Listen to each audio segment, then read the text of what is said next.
Okay, so we have some more code to write for this shader, where we want to just go over each and every fragment and get all of the layers that are stacked over or on that pixel, right, on that fragment coordinate, and then we want to like blend it all together to get a final pixel color. However, before we do that, I have some management I want to do here. So I have, my list of shortcuts and whatnot, and I used to use f_c to mean fragment coordinate. However, I specifically meant it for a fragment coordinate where there was no pixel center.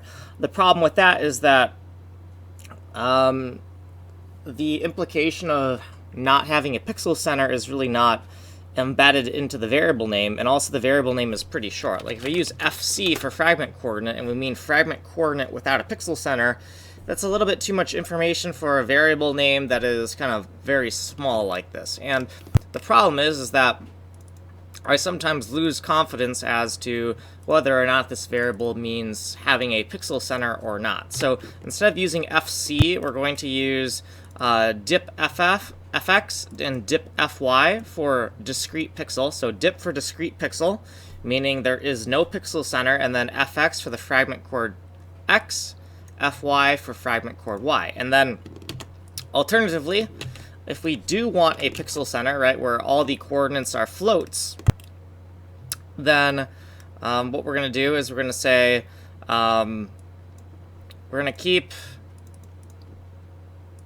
to say CE for center pixel, right? And fragment chord X, fragment chord Y. I think that's the way we want to do it. Now the other thing we could do is we could say, instead of this being fragment chord X, fragment chord Y, we could say that FX and FY is float X, float Y, right?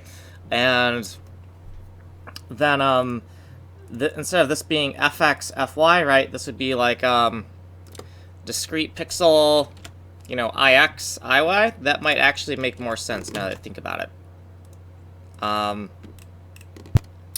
Actually, let's do that. So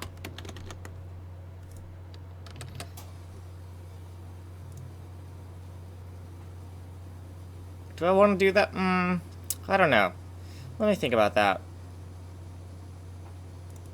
It definitely helps me look at it and know what I'm looking at quicker, because then when I look at this, I know these are integers, so I know they can't have pixel centers, whereas these are floats, therefore I know that there's pixel centers. So I think I'm going to do that. And then I'm going to say, if we type...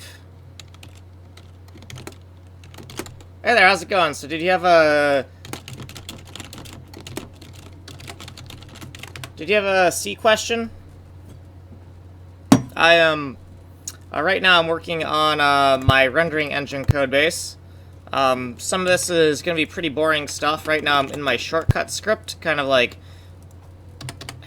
figuring out variable names. Yeah, so are you familiar with pastebin? So if it's like a one piece of code, if you put it in pastebin and give me a link, then I can check it out and kind of see. Okay, so pastebin, let me show you. So www.pastebin.com. Okay, so on pastebin, right, we can put source code, right? We could be like, so, we could do like an int main and void, and then we could, printf, whatever, and then we could close off main, and then we could include printf right here. So include the header for printf. I'll take off this comment, right? So I could write something here in pastebin, and the cool thing about pastebin is it's gonna keep the formatting, right? So I'm gonna check syntax highlighting. I'm gonna say that it's C code, and then I'm gonna say simple C example, right? And then I'm gonna hit create new paste. See this button right here? This button called create new paste right here. I'm gonna click this button. And now I have a URL up here. You can't see it because my screen doesn't quite fit the whole screen. But now I can take the URL to this, and I can paste it in chat. Now you have that C code, right? So if you have C code that you want me to look at to see, hey, what's wrong with this C code, the first thing I'm going to need to do is tell you, you need to put it in a paste bin for me. And that's going to let me be able to look at it properly, right? Because then I can look at it at the URL, I can see it properly formatted, and then I can look at it, and if I don't know what's wrong, then I can take it, paste it into a text editor, try to run it, and see what's wrong with it. So that's the first step. So the first step is getting your code into that. Now, if it's like a project or something, that's going to be a little bit harder. And you'll have to like email me probably like a zip file or something. Okay, cool, awesome. So let me know when you got that done. And I'm going to keep on working on just variable names. I'm just working on figuring out variable names. I kind of do things in a very weird way. But once you have that, I will get to figuring out what's up with your code. Okay, so use Ix.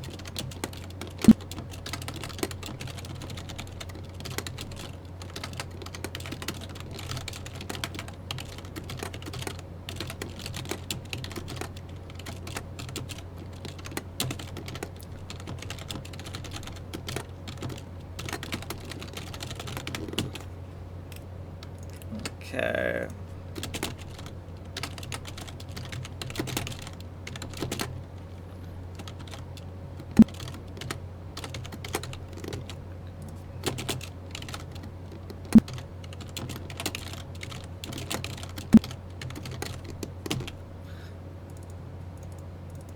All right. See, I just have very strict variable names. So, like, when I look at my code, I have, you know, this big shortcut list of what all my variable names mean. It's kind of weird, but it just helps me be able to find my way through the code a little bit better, because if I see a certain variable name, I know exactly what it means because I've kind of documented it. So let's see, this is no longer going to be this. This is going to be... okay.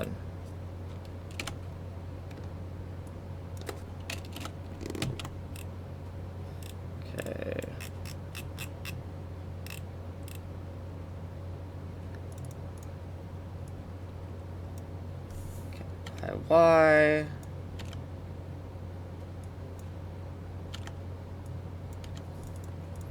Cool there. What else do I have to do here? To write it correctly. Dip. Sup. Okay.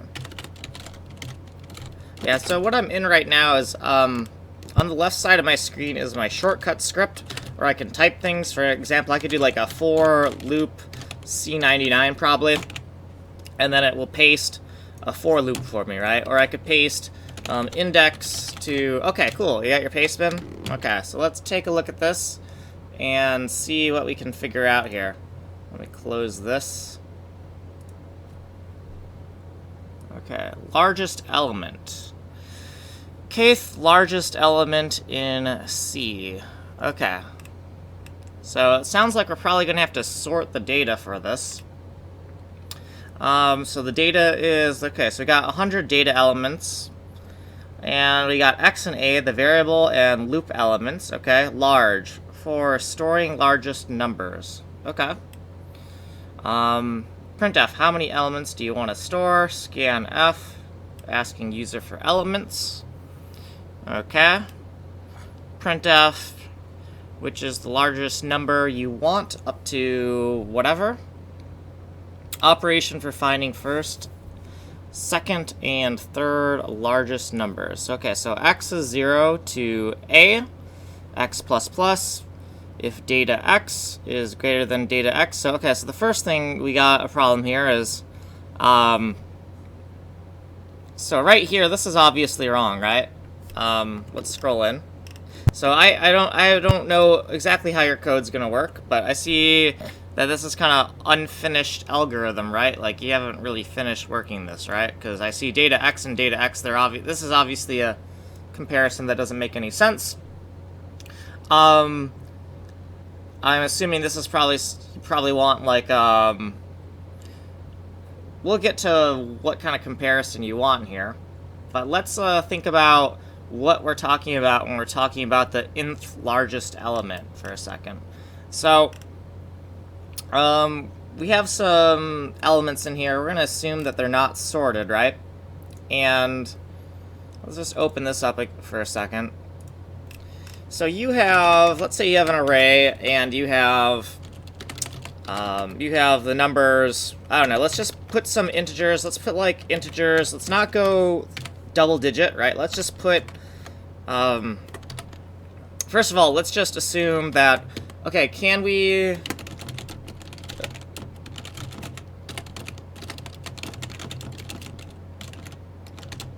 So first of all, can we assume that every element is a unique value, right? So, would this be invalid because we have a 2? Could we have a data set like this, right?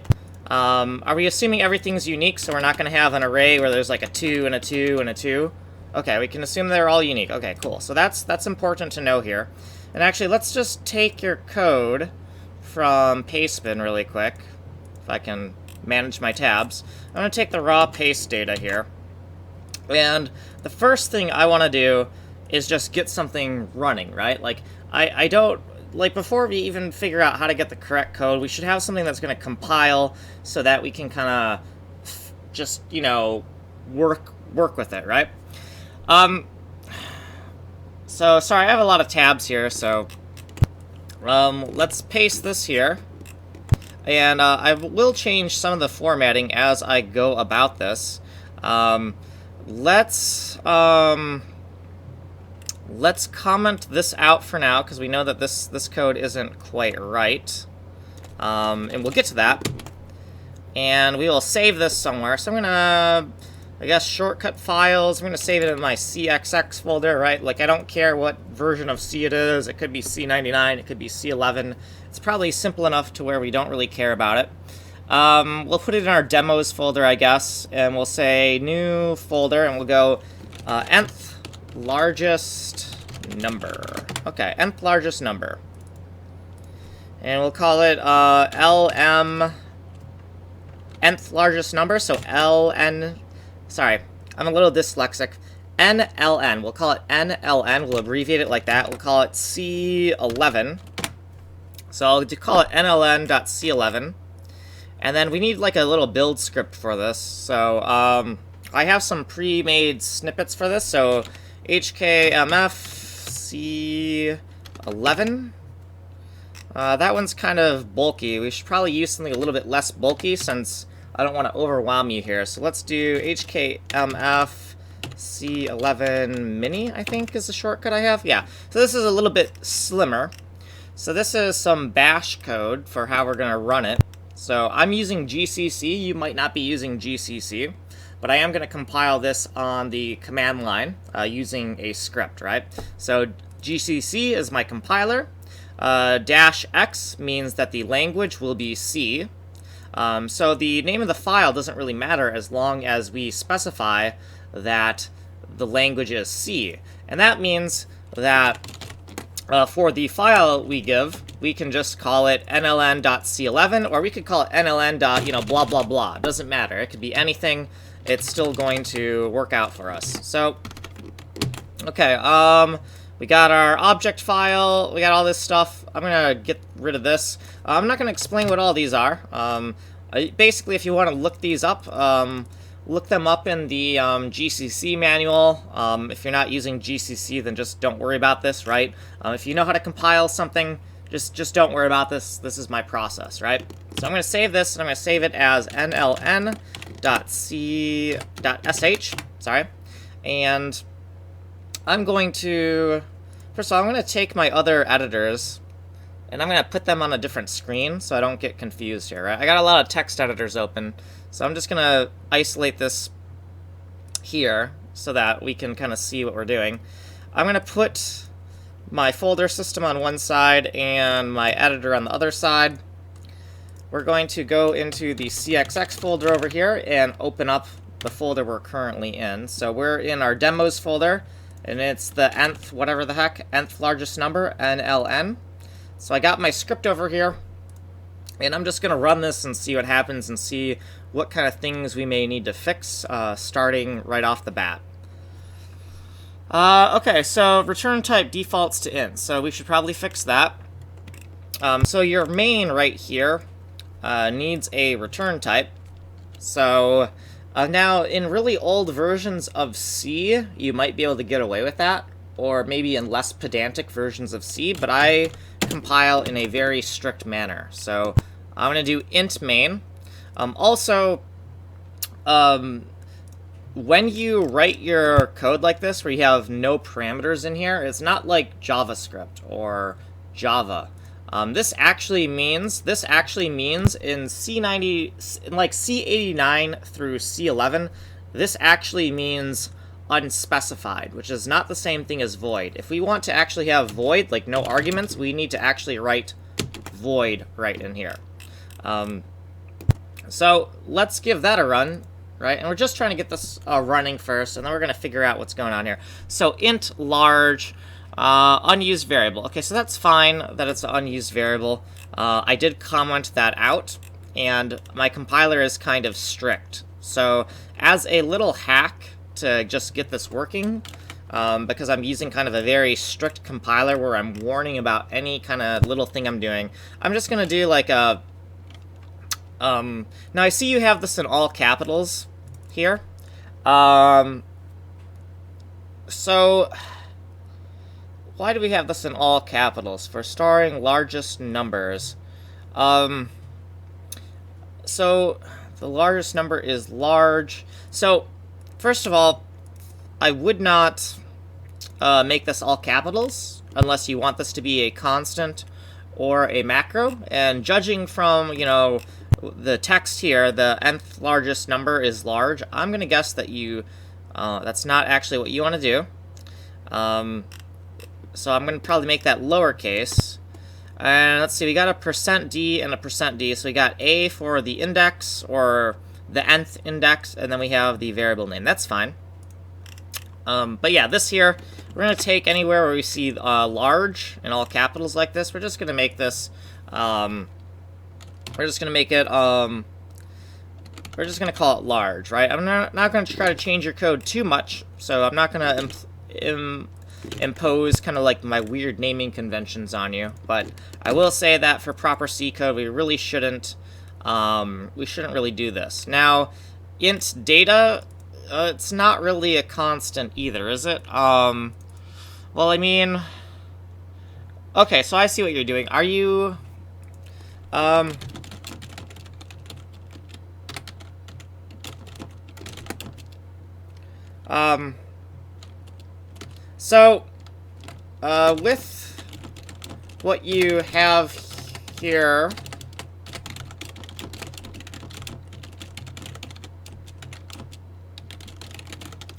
with what you have here, we can't, oh wait, never mind, hold on.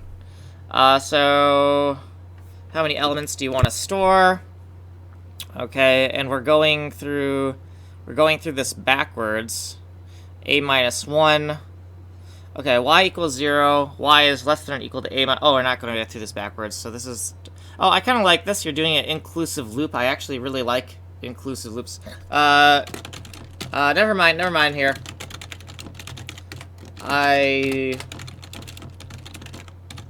Never mind here. I need to read more. Okay, so we're going through this. Enter element number. Okay, so we're going to, like, manually populate this, huh? Okay. Now, that's fine, I guess. Sure, we'll manually populate, I guess that's the way you're going to do it. So data here should really not be, we should also make data lowercase. Just because it is not really a constant, right? It is, well, you know what, yeah, it's not a constant, right? Because we're populating it. So I really would disagree with that being capitalized like that. Okay, so the first thing I want to do is put a no-op in here. So large, I kind of commented out where we're using the variable large. So in order to get this just working, compiling first, I'm just going to put a no-op comment here. And this is just because I have very strict compiler settings. So if you don't have strict compiler settings, you don't have to do this. But I have strict compiler settings, so if I'm not using a variable, it's going to refuse to compile on me. So I just want to get everything kind of working first. And then we're going to, maybe I should turn off that setting. Now I'll just kind of paste this here. I'll do the same thing with X. And what else isn't used right now? Is A being used? Looks like A is being used. Y is declared in there, so that's fine. Okay.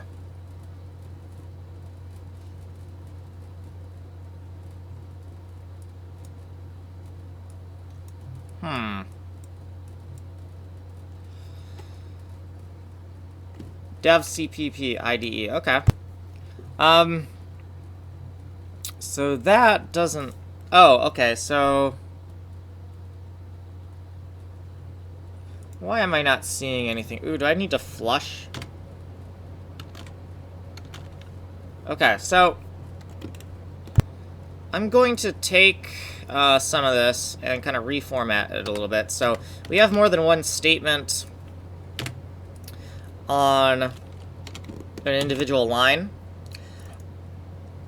And I'm not seeing the output, so I think I might need a flush of std out to be able to see this printf.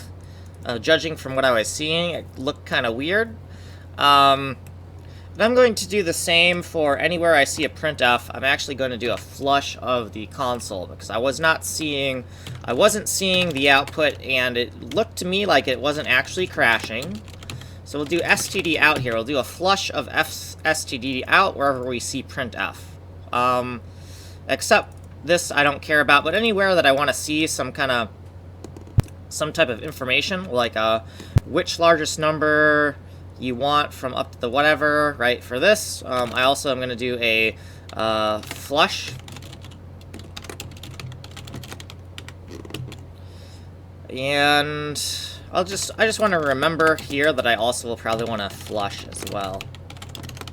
std out. So output is buffered in C, and sometimes that means that things don't end up in the console until enough time has passed or enough characters have been written to the output. So sometimes to force things to be outputted to the screen, like if sometimes you're not seeing a printf when you think you should be seeing a printf, you're going to need a flush. Now, I could be totally wrong about needing this flush, but the console output just looked kind of weird to me. Okay, there we go. So how many elements do you want to store? Okay, so let's kind of keep this pretty simple, right?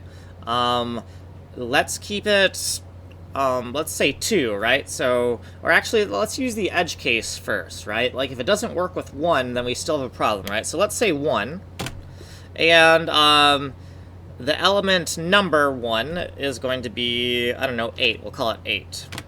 Okay. Which largest number do you want from first to first, right? So from first to first, obviously, we only have a 1. And so far, that looks, I think that probably looks good to me. Now, I thought that I would have a, hold on, %d and a. So this a here, oh, okay, I see what we're doing here. We got a reference. So this a right here, let's take a look at where we're using a. So a is right here. And we have scanf and we have %a right here. Okay, so I see, let's just look at wherever you have this a here, because I think that's your first problem. Okay, and then a is kind of a short variable. So the scanf %d and a.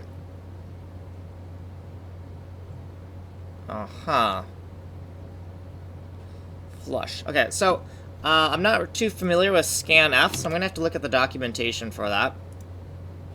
So scanf, I know it's for input, right? So let's take a look at that really quick. So scanf, C library functions, scanf here. Are we still recording? Yeah, we're still recording. Okay, cool.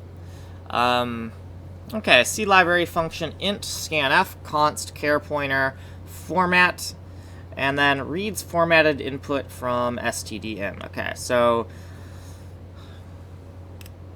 so we have a format, and then I'm gonna guess what comes after here is like the data, right? And the ellipsis is for var args, right? So we have any number of arguments after this. Declaration, and I know it's, yeah, scanf for user input. Yep. So I do understand you're using it for user input. I just want to understand the intricacies of how it works, just to make sure that I understand your code, right? So scanf isn't something I really use much. I am writing like game code, and I don't really do stuff on the console too much. But let's see. Following is the declaration for scanf. Okay, looks fine. Format is the C string that contains one or more of the following items. Hold on, my console. White space character, non-white space character, and format specifiers. A format specifier will be like equal, percent, star, whatever. Okay. So I'm really not too concerned with the format specifiers. Quantifying input. C is a character, D is decimal. I'm already familiar with that. A lot of this stuff is the same as printf, so it's not like I really need to worry too much about this. The return value. On success, the function returns the number of items of the argument list successfully read. Okay, so it kind of reads... Okay, so it's like reading a whole bunch of things. Okay, additional arguments. Depending on the format string, the function may expect a sequence of additional arguments, each containing one value to be inserted instead of each percent tag specified in the format parameter, if any. There should be the same number of these arguments as number of percent tags that expect a value. Okay. On success, the function returns the number of items of the argument list successfully read. Okay, so the return value is kind of like a summary, right? It just says, here's how many times we did this thing. On success, the function returns the number of items of the argument list successfully read. If a reading error happens, or the end of file is reached while reading, the proper indicator is set. Okay, and if either happens before any data could be successfully read, EOF is returned. Okay, so let's look at our example here. The following example shows the usage of the scanf function. Okay, so we have two strings. I don't really like to declare this way because I find it kind of confusing. But this declaration means that there is a character array, str1, and then there is also a character array, str2, right? So we're omitting the type here because this type is applied to both of these. I find this syntax, I hate this syntax. The syntax will also blow up in your face if you're ever using type defs or defines. There can be subtle errors that will happen, especially if this was like a pointer type. Then it gets even worse. Printf, enter name, scanf, %s, str1. And then printf, enter your website name, scanf, okay, %s, str2. And then printf, entered name, str1. Printf, entered website, str2. Okay, got it. Okay, so I see what's going on here with the syntax, and I'm going to keep this off screen because I already see a problem with how you're using scanf from just looking at that. So if you look at, it might not be wrong. Oh, actually, no, this is correct, right? So, well, let me think about this. So in this example, str1 and str2 are pointers, right? %s for a string. A string is a pointer to... So let me just make sure that you're using scanf correctly with decimals, because I don't know if scanf really wants a pointer to that variable. Well, I guess it really needs a pointer to that variable to edit it, doesn't it? Yeah, because we're going to take %s, str2. Okay, yeah, it would probably need... Actually, you probably have that correct, but let me make sure. Scanf using integer, right? I just want to make sure that the syntax, how to scanf with the integer. I just want to make sure that that's correct.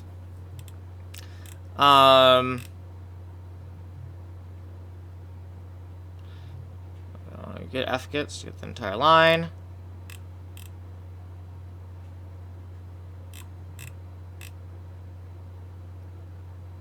If you're set on using scanf, you can do something like the following. They're using a pointer. Scanf. Okay, yeah. So you got it right, because here's the memory address of n. Okay, I was just making sure, because like I said, I'm not familiar with this function. I don't really do much on the command line. Okay, so scanf, we have the address of the variable that we're gonna populate, right? Because you said we're using it for user input. Okay, and then over here, we're going to ask for all of the elements that we're also going to populate. And scanf, and we're looping through this multiple times. And we have and data y. Now, is this one correct? So scanf, yeah, that is also correct. Sometimes I would like to write it like this is just a preference, just to help me personally not be confused, where I put the address of around the whole thing. Now, obviously, the operator precedence is going to make these parentheses pointless. But for me looking at it, and for my sanity of knowing absolutely what we're doing, that it's going to personally help me. Okay, so and data y. Which largest number do you want to print up to? We said the first one. And then scanf, %d, and a. And a is our index, right? No, a is not our index. A is... What is a here? Hold on. So first of all, I'm gonna rename these variables to something that makes more sense to me. So what is a? Or at least I'm going to put some comments on this. So a looks like the number of elements, right? Yeah, because right here we're going through 0 to the number of elements. How many elements do you want to store, right? So a is the number of elements, right? So I would really like something that kind of gives me a little bit more information to store any variable. Okay, I got ya. Well, a right here, right, 0 to a minus 1. Okay, so it's like it could be the variable index sometimes. I'm gonna call a number of elements, and then x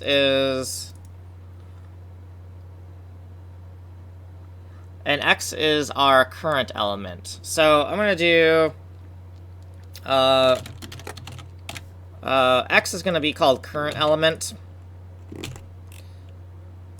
And I'll make a note in your code, like if you want to change this back later, you can change this back. So I will say current element, originally x in the code, right? So I'm just going to rename that. That is current element.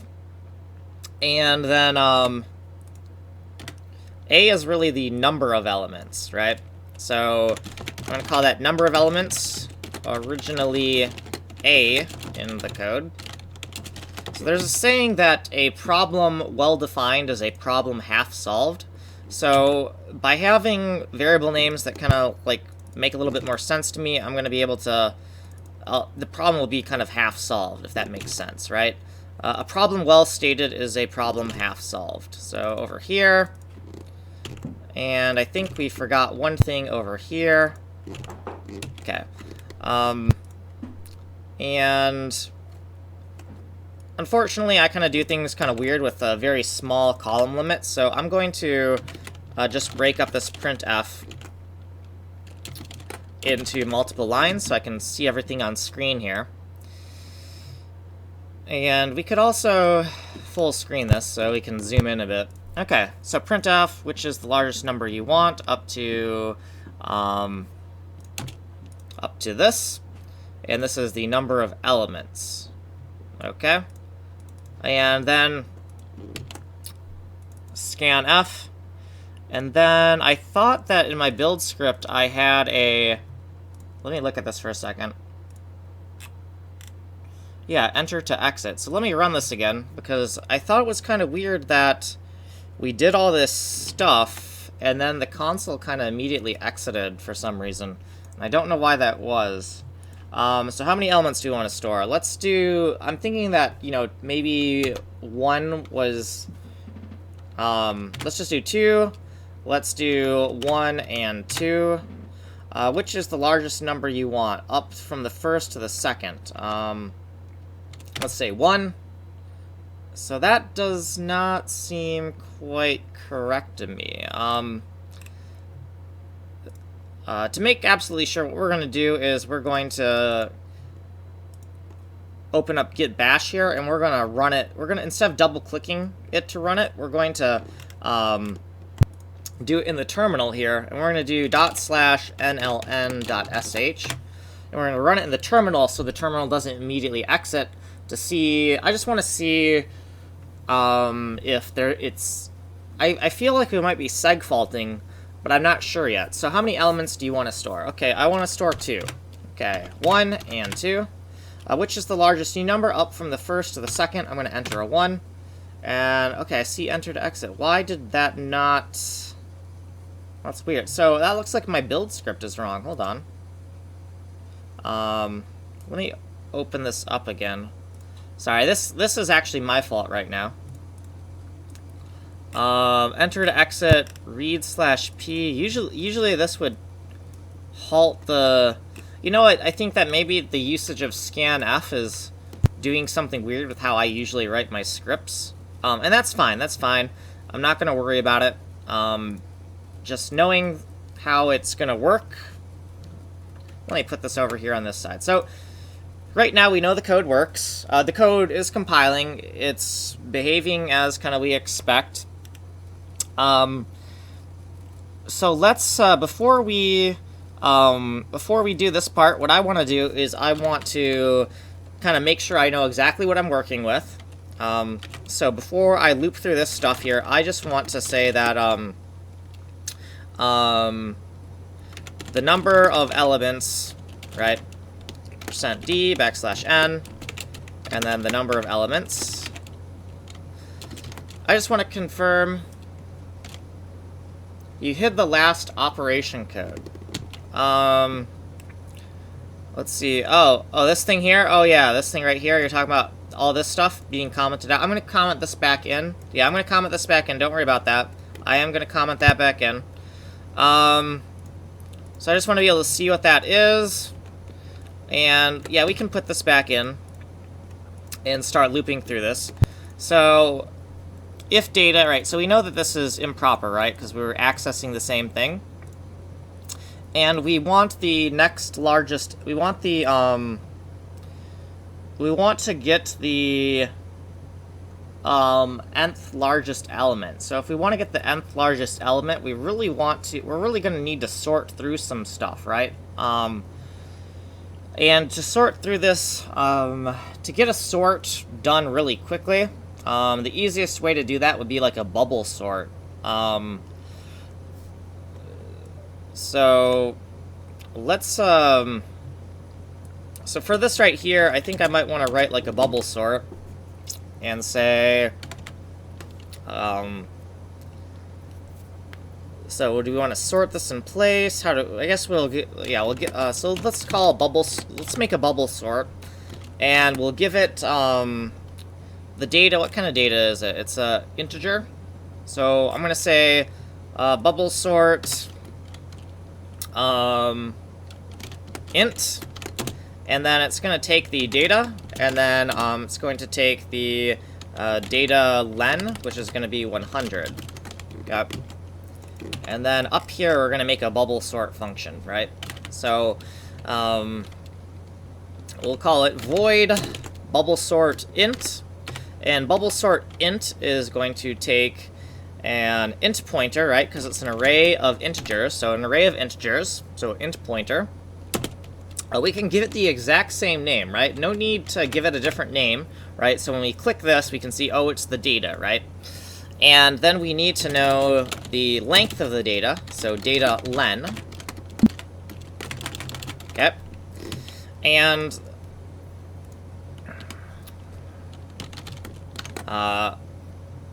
let's do a while. Let's do a while 1. Or we could do while 1 equals 1.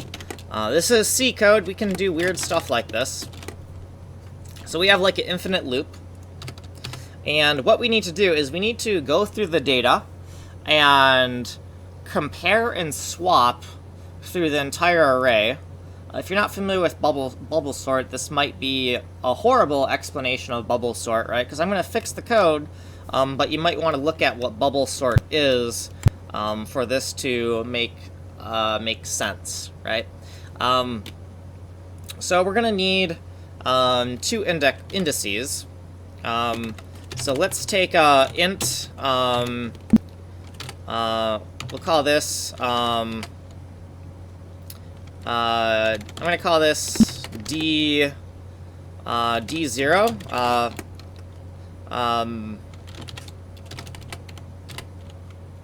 First index int d1. Index next indexed. Right. And we need some type of comparison, so we need to do something with data d0 and data d1. And if data d0 is, you said largest, right? You said we wanted to get the nth largest element.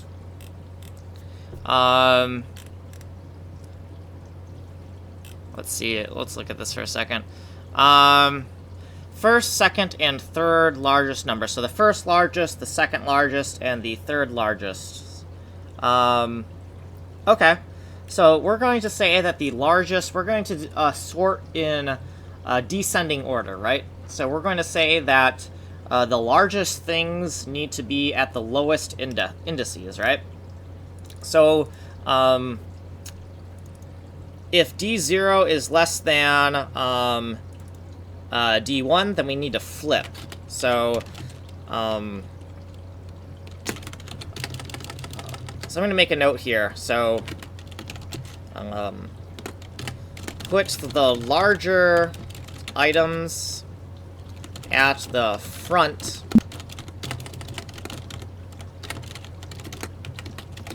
of the array, right? We're going to put the larger numbers at the front of the array, right? Okay. So we also have to figure out what these indices are, but, you know, right now, we're just going to do the swap, right? We're going to make it pretty simple. We're not going to try any kind of, like, swap with a... We're not going to try any, like, kind of swap without a temp variable trickery, right? We're going to write this as plainly as possible. So, we're just going to make an int called tmp for temp, or maybe tem for temp. So temp for swap variable. So right now I'm not writing any engine code, because somebody asked me for some help with some C code for finding the nth largest element. So we're just doing that right now, and then we'll write the engine code like after we've kind of done this. So for the swap variable, we're just going to say, you know, the temp equals data d0. And now that we have data d0 kind of stored in the temp, we can overwrite data d0, right? So now we can say that data d0 equals data d1. Oh, sorry, data d1. And then we can use that temp, right? You can take the old d0 and set it to the d1, right? Alright, so let's look over that really quick. do a little sanity check here. So is this a correct swap for putting... Is this a correct swap for the first thing? And yes, because this is definitely something different than this. And so we're swapping D0 and D1 here, and then we want the swap the other way, right? So now this has the swapped value. This needs to have a swapped value, so this says D1. So that means that this temp needs to point to something that says D0, and indeed it does point to something that says D0. So we have a correct swap here.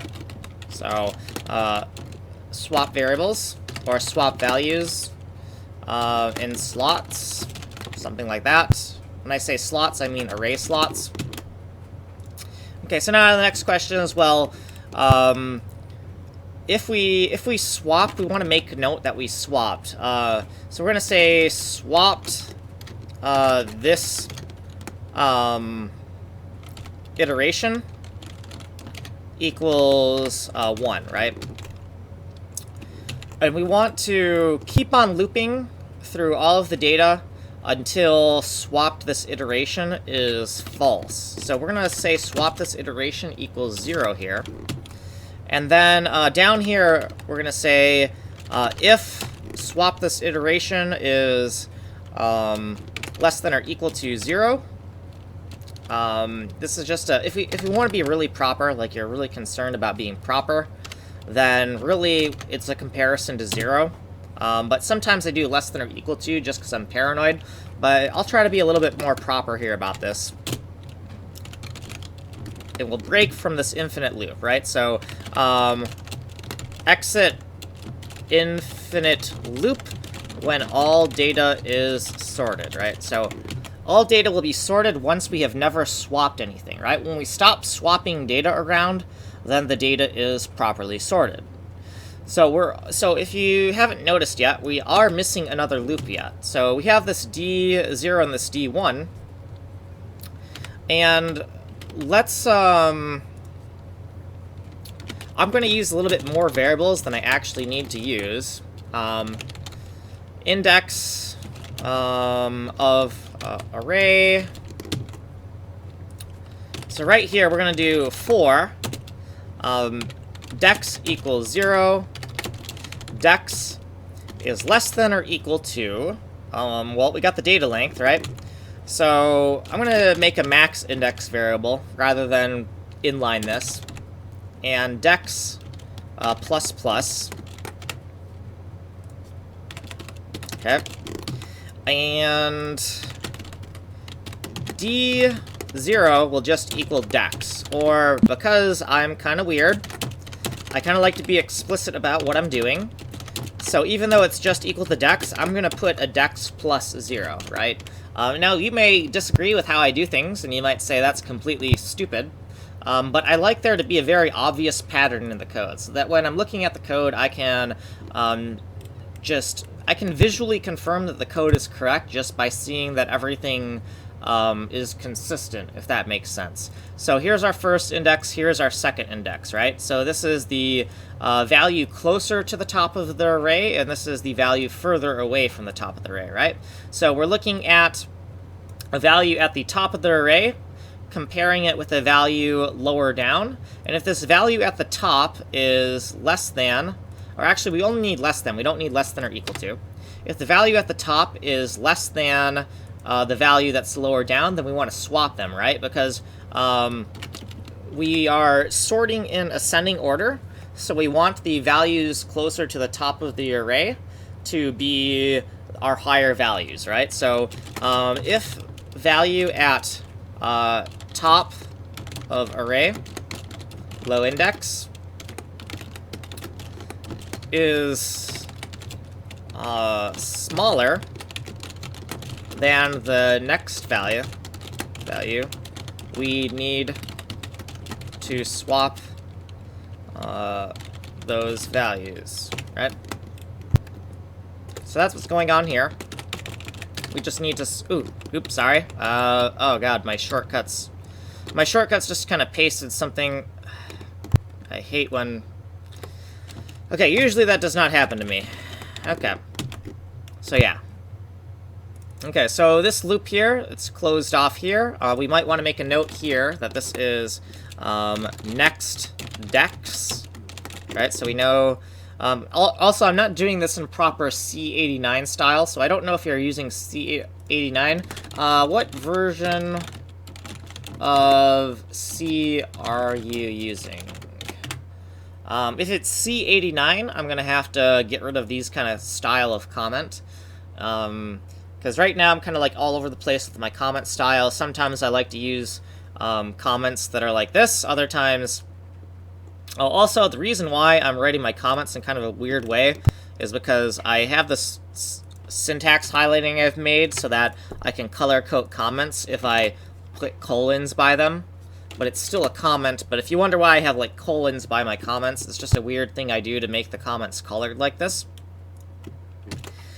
Okay, so we're going to loop through everything. The max index, let's make a max index variable. So, first index, let's say int mi, maximum index inclusive for looping.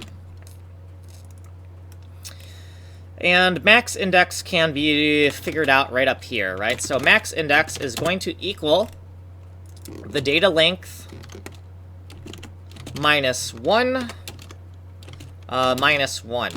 And the reason, so, minus 1 to get the maximum valid index.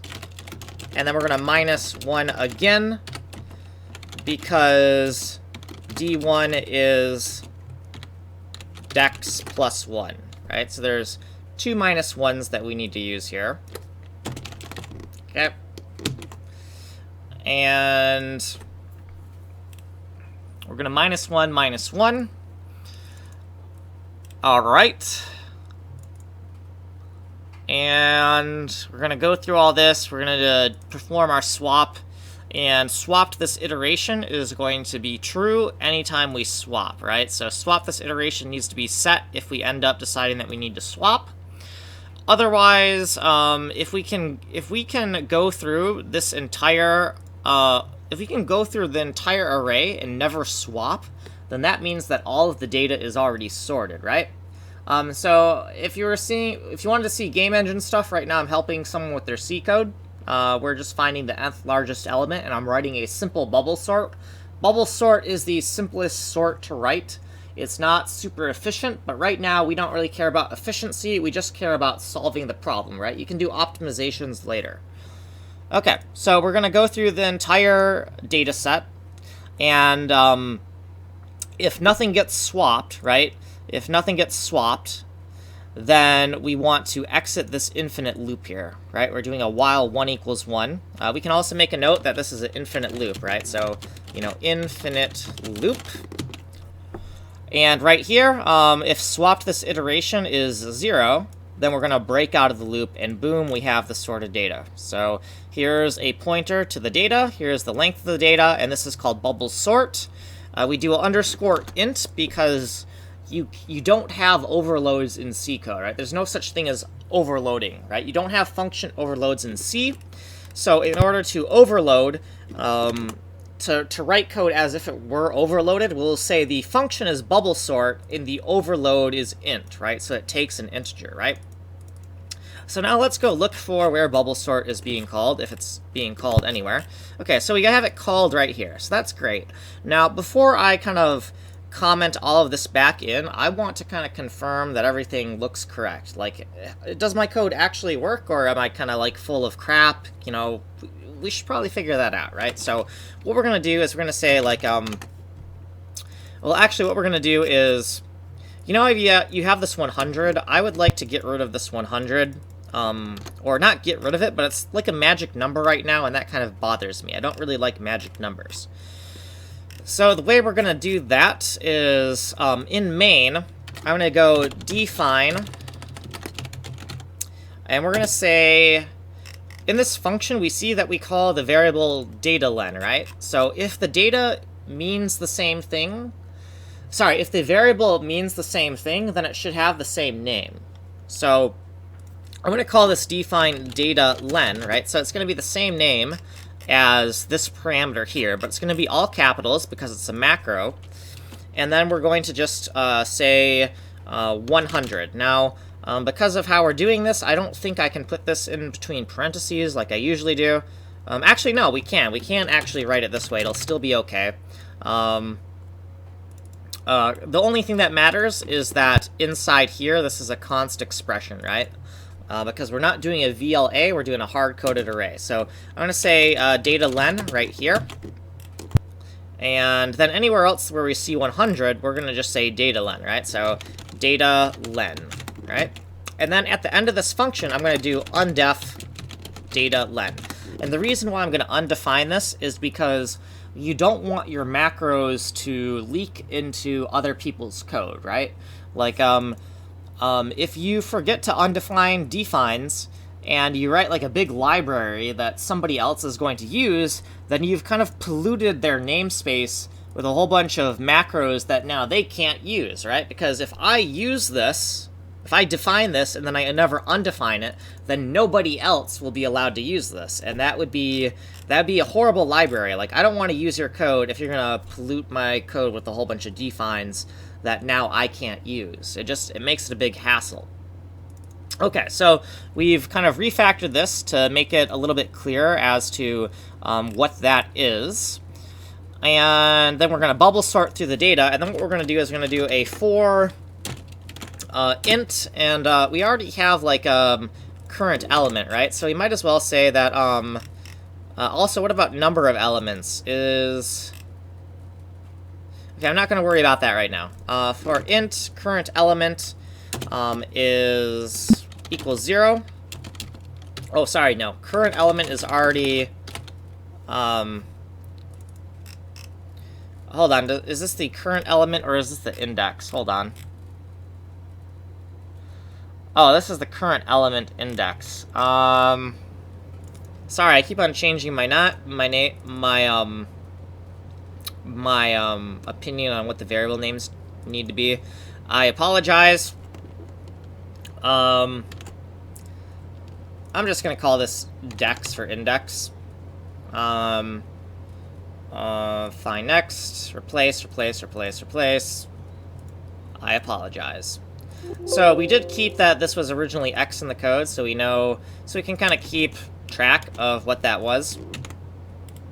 And yeah, so dex equals 0, and then dex is less than the number of elements, right? So number of elements, yeah, so that's correct. So yeah, so the number of elements, and then dex plus plus.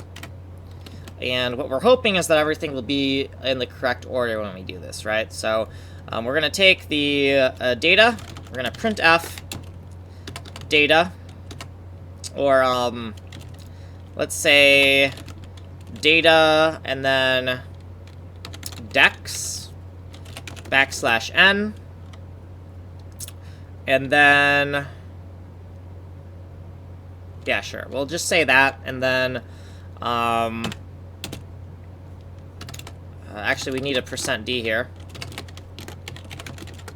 and then we'll just do data and then dex like that, right? Not get too fancy here. Okay, so we're gonna loop through that array. We're gonna hope that array is properly sorted. So let's try this out, see if I screwed up anything, and then go from there. Swapped this iteration. I forgot to declare that, didn't I? So swapped this iteration. Let's just put it up here. So int swapped this iteration, and we're always setting it. So we iterate through the array until no swapping occurs, at which point the data is completely sorted, right? So that's what this variable is for. Okay, let's give that another run, see if I've screwed up anything else. Conversion, oh, sorry. So sometimes I do really stupid stuff, and I apologize. So where we're going through this, I forgot my %d there. That's fine. Okay. How many elements do we want to store? Let's start out really simple. Let's say 3. And we know that we want to sort in ascending order, right? So we're going to try to do 1, 2, 3, and then it should get inverted, right? So 1, 2, and 3. Which is the largest number? This part doesn't matter yet, but let's just select a valid number. And, boy, we're printing off... So, yeah, that is completely wrong. Hold on. So I did something wrong. So let's look at what we did wrong. So it looks like we may be passing... let's see, data and dex. Okay. So data is right there. Data's right here. Data should be an array type, which means this would be a pointer to integer. And then, hold on, let me move this. Okay, and then printf, we got data, we got the index. So what is going on here?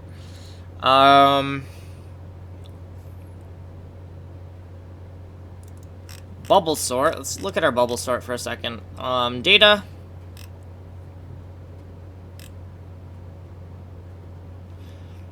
No, that looks about correct. Okay, well, maybe, are we not populating this? Are we not populating data, right?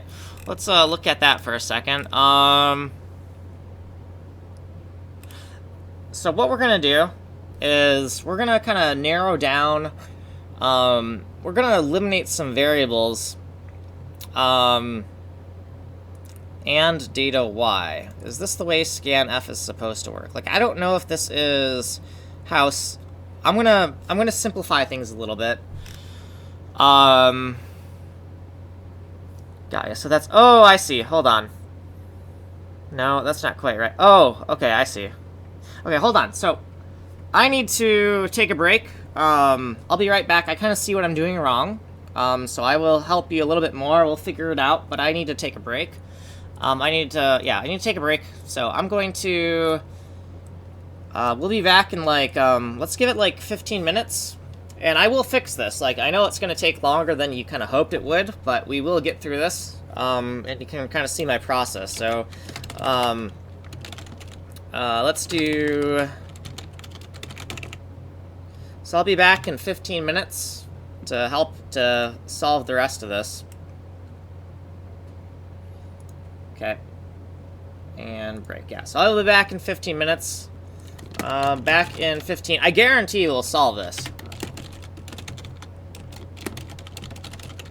I guarantee I'll solve this. Like, this isn't too difficult. But I'm human. I make mistakes as well. So I will be back in 15.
channel name, here, so it's actually going to be on a certain list. So it's going to be on this list on YouTube when I'm done with it.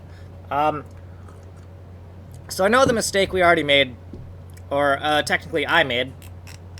So you see data length here. That is actually, we need to, when we're doing C code, a lot of times we need to differentiate between length and capacity, which isn't something you really think about too much when you're using a higher level language where an array can increase in size as needed. But this really should be not length, but this should be capacity, right? Because, so we're going to do data capacity here. This is going to be data cap. And then, alright, awesome. So, int, we'll say data len right here, right? So now we can actually make this lowercase. Or really, or actually, let's keep it to number of elements, right?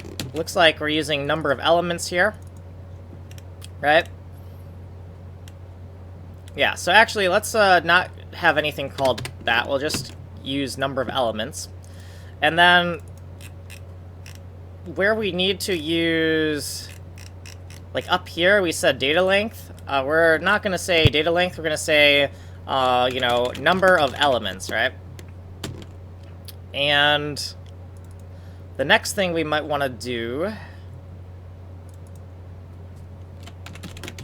so this will be number of elements. I would like a little bit of protection here. So what we're going to do here is we're going to say the, we're going to take int data capacity, and we're going to have it as a third parameter here, right? Data capacity here.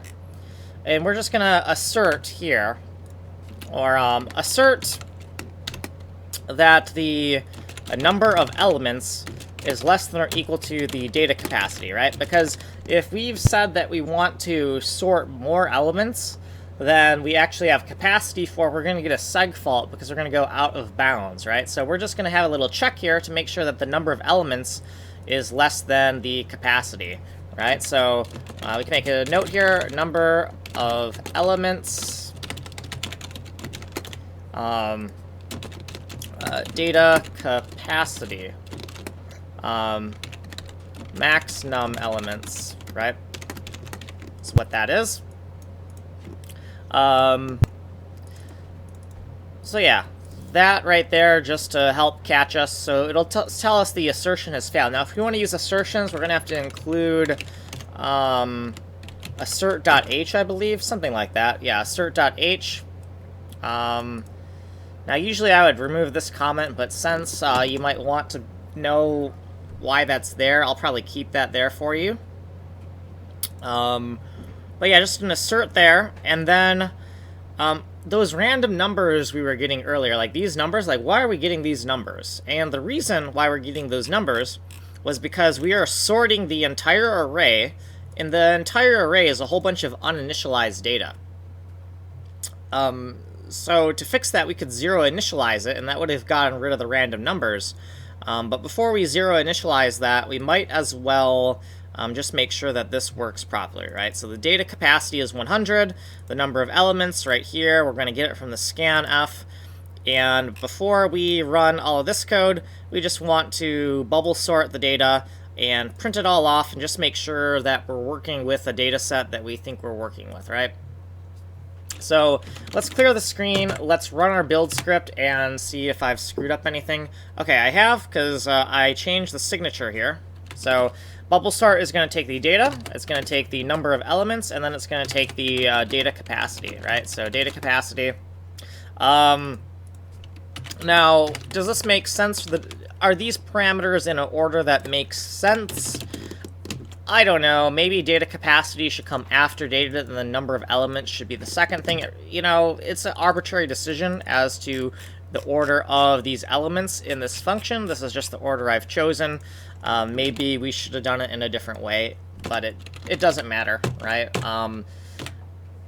the first thing we want to do is get the code working, and then we can worry about trivial things like that later. So how many elements do we want? Well, we want 3. Okay, and then we're going to do everything backwards, right? We're going to do 1, 2, 3, and then we want 3, 2, 1 out. So 1, 2, and 3. What's the largest number? This part doesn't matter because we're not to that part yet. That's the nth largest, no, 0, hold on.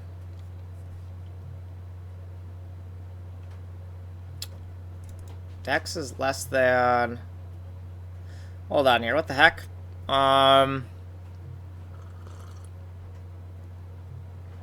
Number of elements.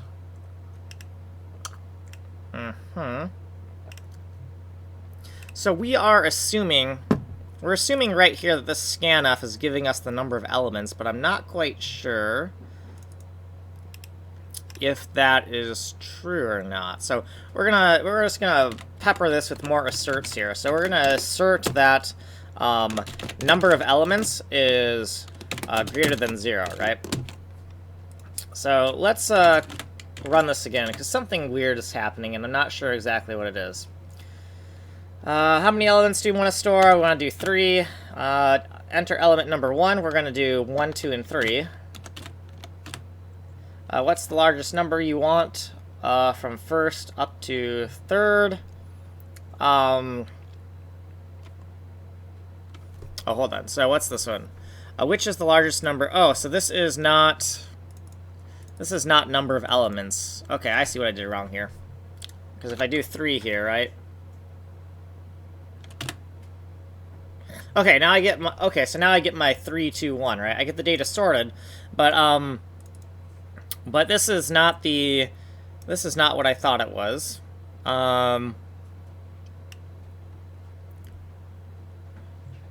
Okay, got ya. So this, okay, I see what I'm doing here. So scanf number of elements here in both places. That's not correct. We want the number of elements, but then we want the,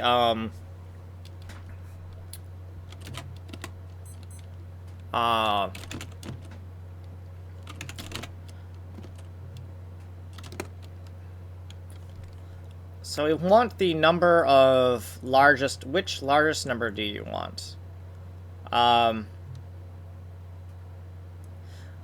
Okay, got ya.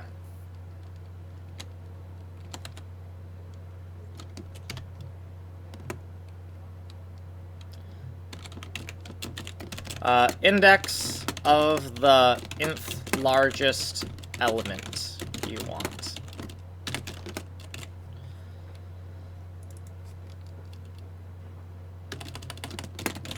So this dex out, this is this right here is going to be right here. We want this here.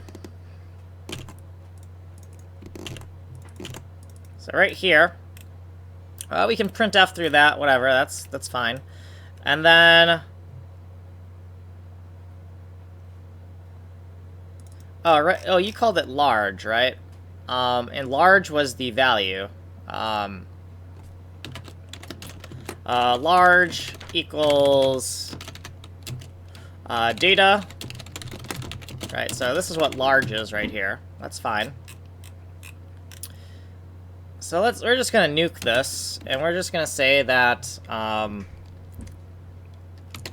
data with this element, and this is what large equals. Okay, so we got large, and then this number of elements, that's not what we want to use. We want to use dex elm. So the nth largest element is this thing, and its value is this, right? So, yeah, that's fine. Okay, let's try that out. Okay, let's say we have 3 elements, and how many, and we're gonna do like 1, 2, and 3 for the elements. Okay, what's the largest number you want? Up to the first, up to, oh, that's not quite right. Let's look at that. Up to, oh yeah, that's because we changed the variable. So this is,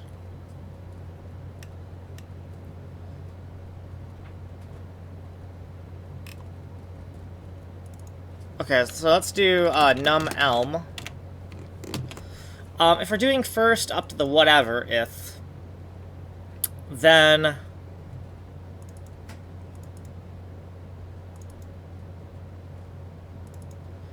this thing here, so this is expecting one indexed input right here. So we should make a note of that. So this dex elm right here, int dex elm 1 based. So we're going to make a dex elm 1 based variable here.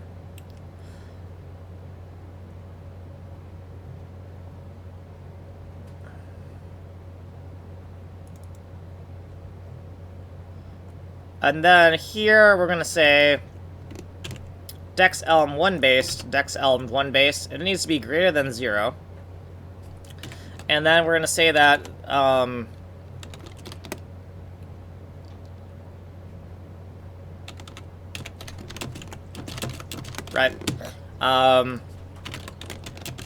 user enters a 1 indexed value, and we minus 1 from that to get a 0 indexed value. Right? So right here,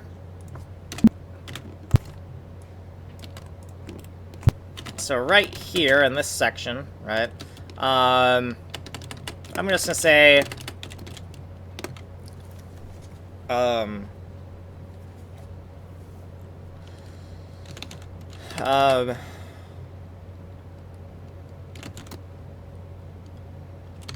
get nth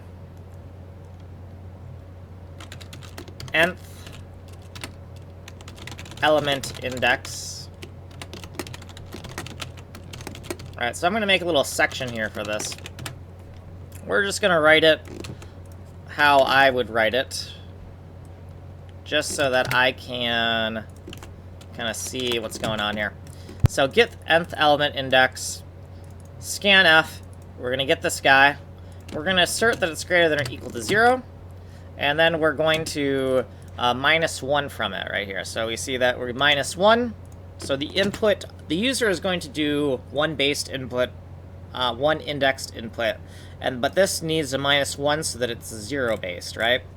We're going to print it off here, but before we print it off, we want to sort through everything, right?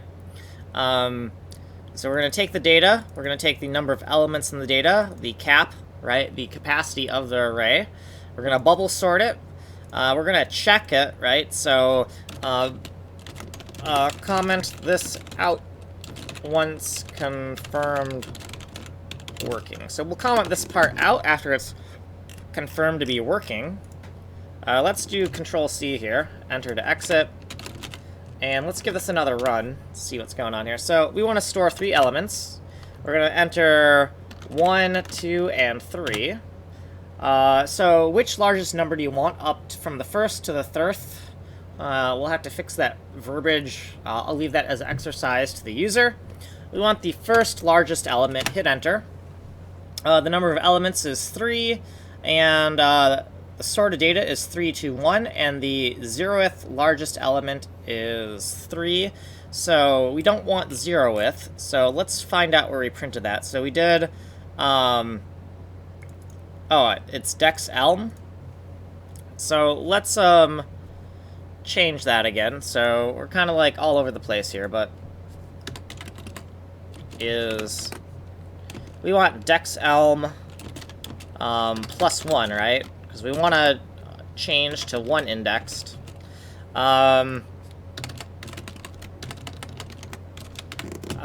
We could do that, or we could say that, or we could use elm, whatever the heck, right? So we might want to assert, if we want to know what dex elm plus 1, elm 1 based equals, right,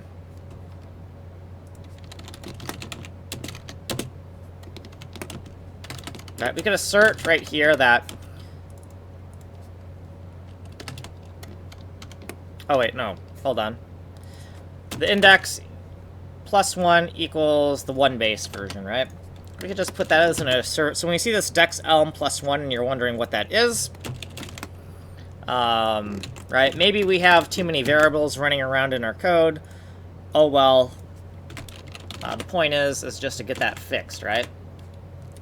So how many elements do you want to store? We want to store 3. Okay, and we're going to do 1, 2, and 3. And the largest number, we want to do the first largest number. And the first largest number, the first largest element is 3, enter to exit.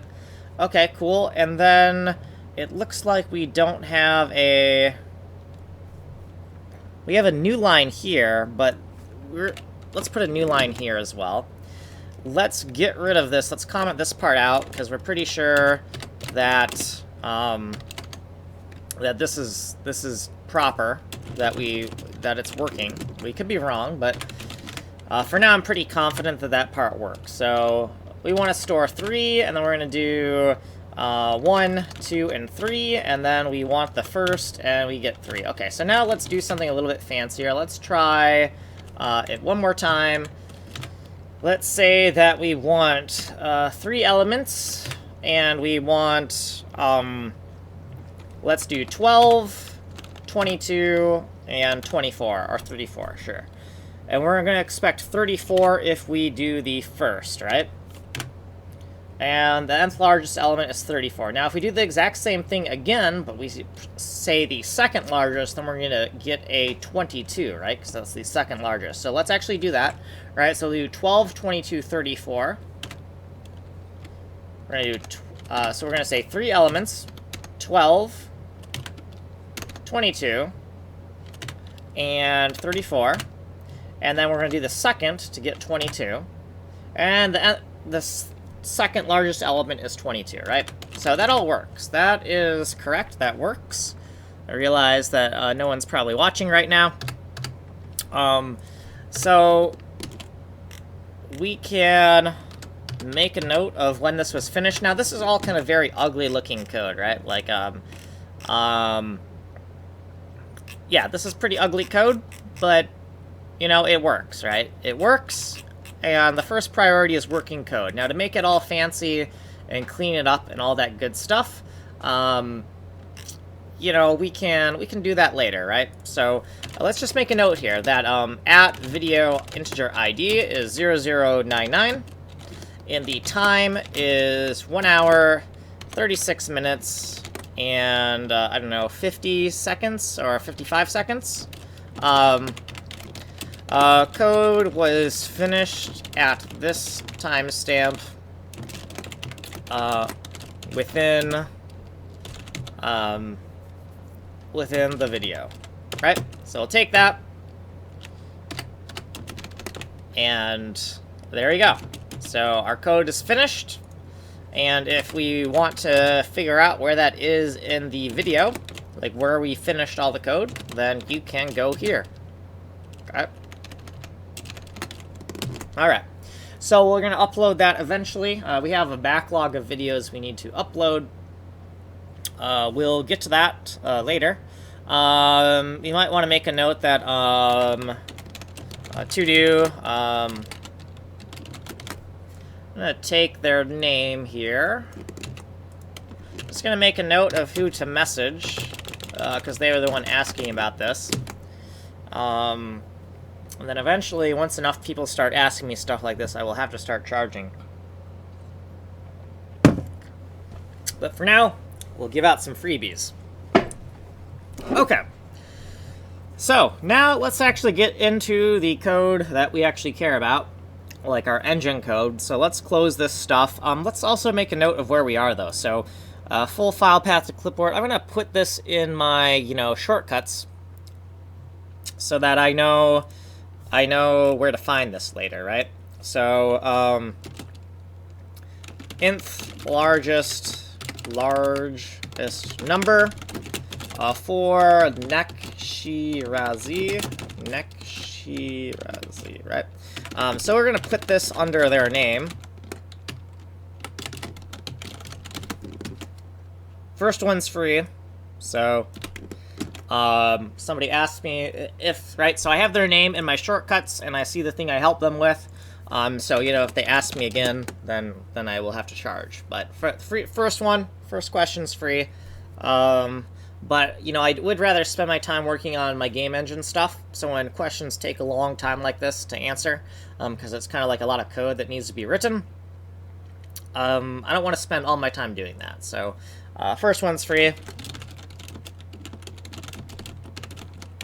Put a little comment there. The first, oh, actually, this is our shortcut script, so comments are like this, not like that.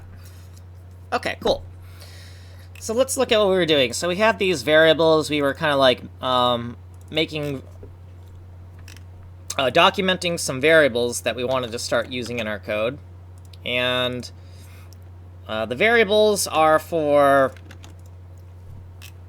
the fragment shader code we're going to write. And it looks like we have the explanation for what the variables mean, but what we haven't written yet here, and actually let's put this over here on this side because it's not part of what we're doing here yet.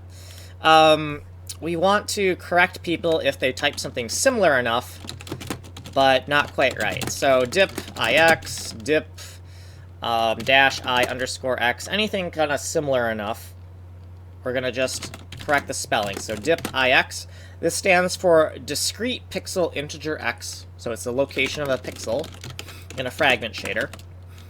And then we want the same thing for the y, so let's take this, paste it, and anywhere we see x's, we'll replace those with y's. Okay. Then we want the same thing for CEP, but it's fx and fy, so that's actually going to take a little bit more work.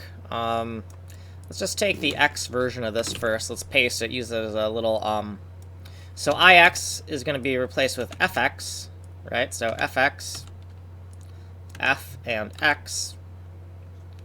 And then instead of dip, it's going to be CEP.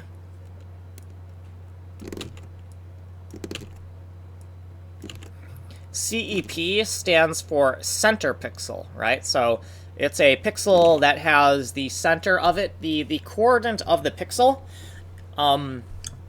is in the center of the pixel.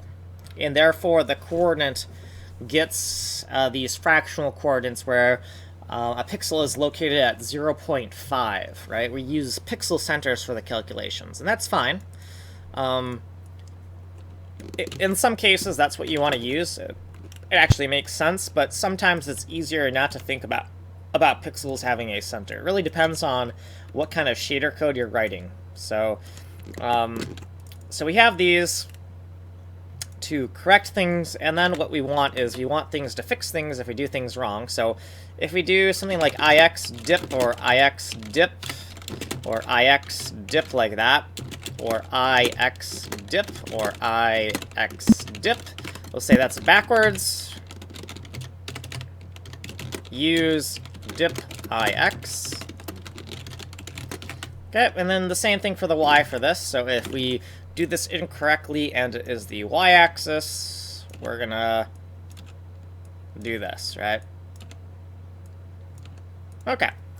Now we'll take the same stuff and we'll do it for the CEP variables. So CEP is it's instead of a ix, it's a fx. So anywhere we see I, we're going to replace that with an f.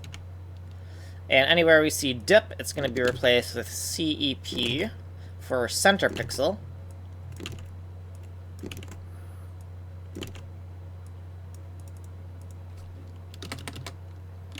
Center pixel is a float coordinate, therefore this. Okay, cool. So now we're going to take this, we're going to paste it, and anywhere we find x, we're just going to replace those x's with y's, right?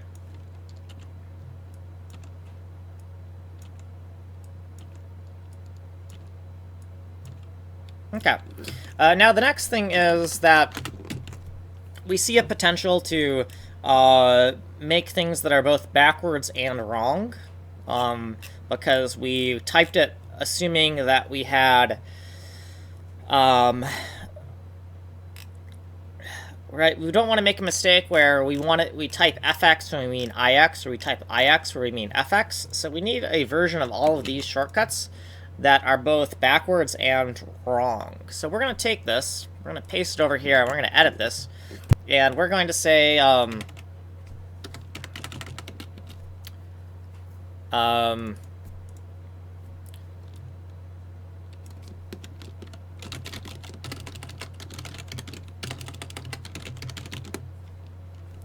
we're going to say backwards and wrong to say that there's two mistakes. One mistake is that we wrote it backwards. The other mistake is that it's wrong, right?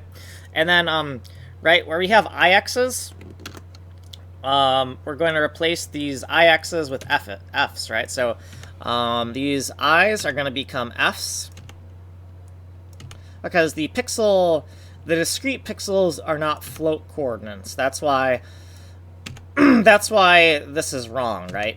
That's why these I's, that if we make these F's, it's improperly written, right? So that's for that. Now, for this other one, we want to invert it the other way around. So if we see F's for float, we want to change those to I's for integer, right? And say that if you type this improperly, we'll correct you and say you're backwards and wrong, and we'll give you the correct thing to kind of spell out, right? Okay, cool. Now, there was something else I was thinking that I might need. There's plenty of ways we can kind of screw stuff up. Right now, I think we should kind of get to writing more code, though. So let's kind of put this... Let's kind of throw this in here for backwards and wrong. We can indent this one more time, maybe.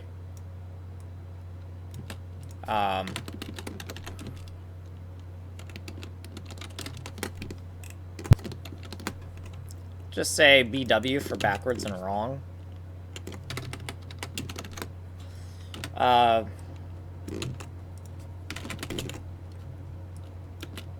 Okay. And go BW backwards and wrong, right? So we got a section for that. We got all these kind of crazy variable names that we're deciding we're going to use for our shader code. And I know it's a little bit crazy to get kind of overkill like this. But the idea is that we just want to, you know, have a very strict, what do you call it? Hold on. Below, variables for fragment coordinate components, right? So that's what this is. This is variables for fragment coordinate components, or whatever the heck. Let's put some underscores here. Okay, let's take this section divider and we'll put something down here as well. And instead of saying below, we're going to say above, because all this stuff is above now. And the next part is that we want to make sure that everything runs correctly. So let's close this stuff. This stuff doesn't matter anymore.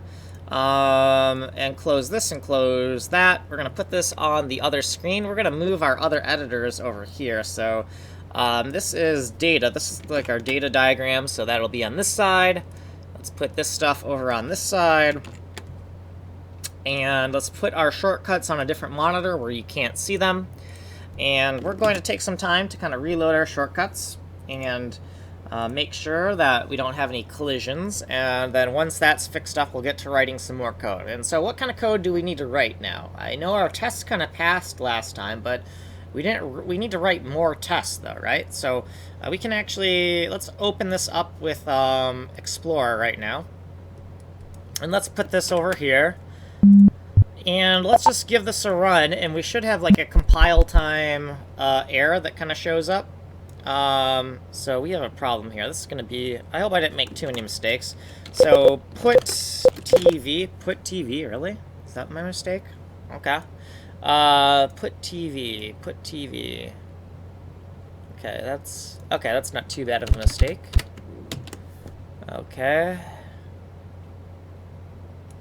So as my shortcuts reload, they will kind of crash if they find any shortcut that has the exact same name, right? All the shortcut names need to be unique, right? That kind of makes sense, right? Like, you can't have more than one shortcut with the exact same name, or otherwise you can't sort the data properly.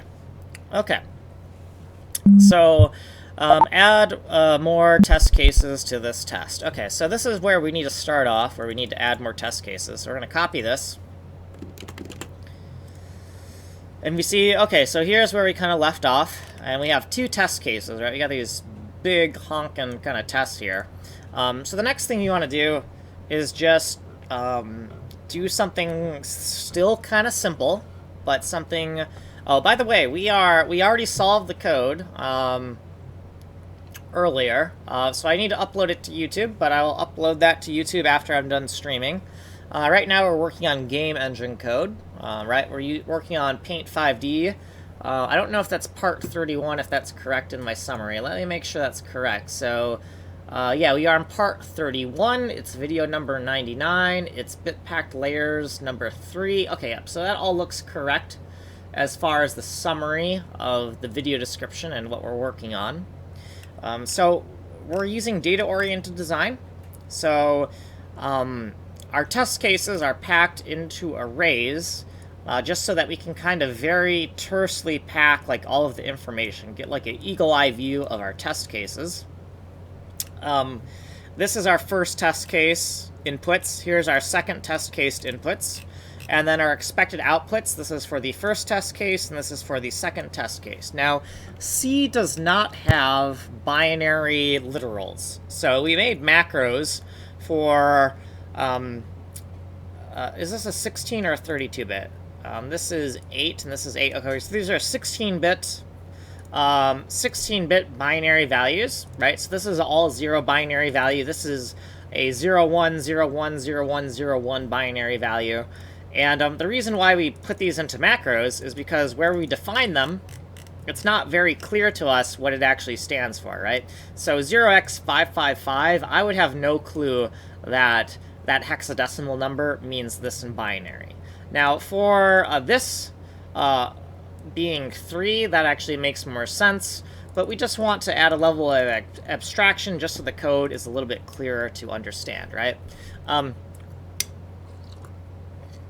And here's all our possible 2-digit binary values, right? So for decimal 1, 2, and 3 is equivalent to the binary values 0, 0, 0, 1, 1, 0, and 1, 1. Okay. So, let's make another test case. So, to make another test case, we are literally just going to take all this code and cut and paste it. And then we're going to say, well, what's the next kind of test case we could use for all of this that would be a little bit more complicated, but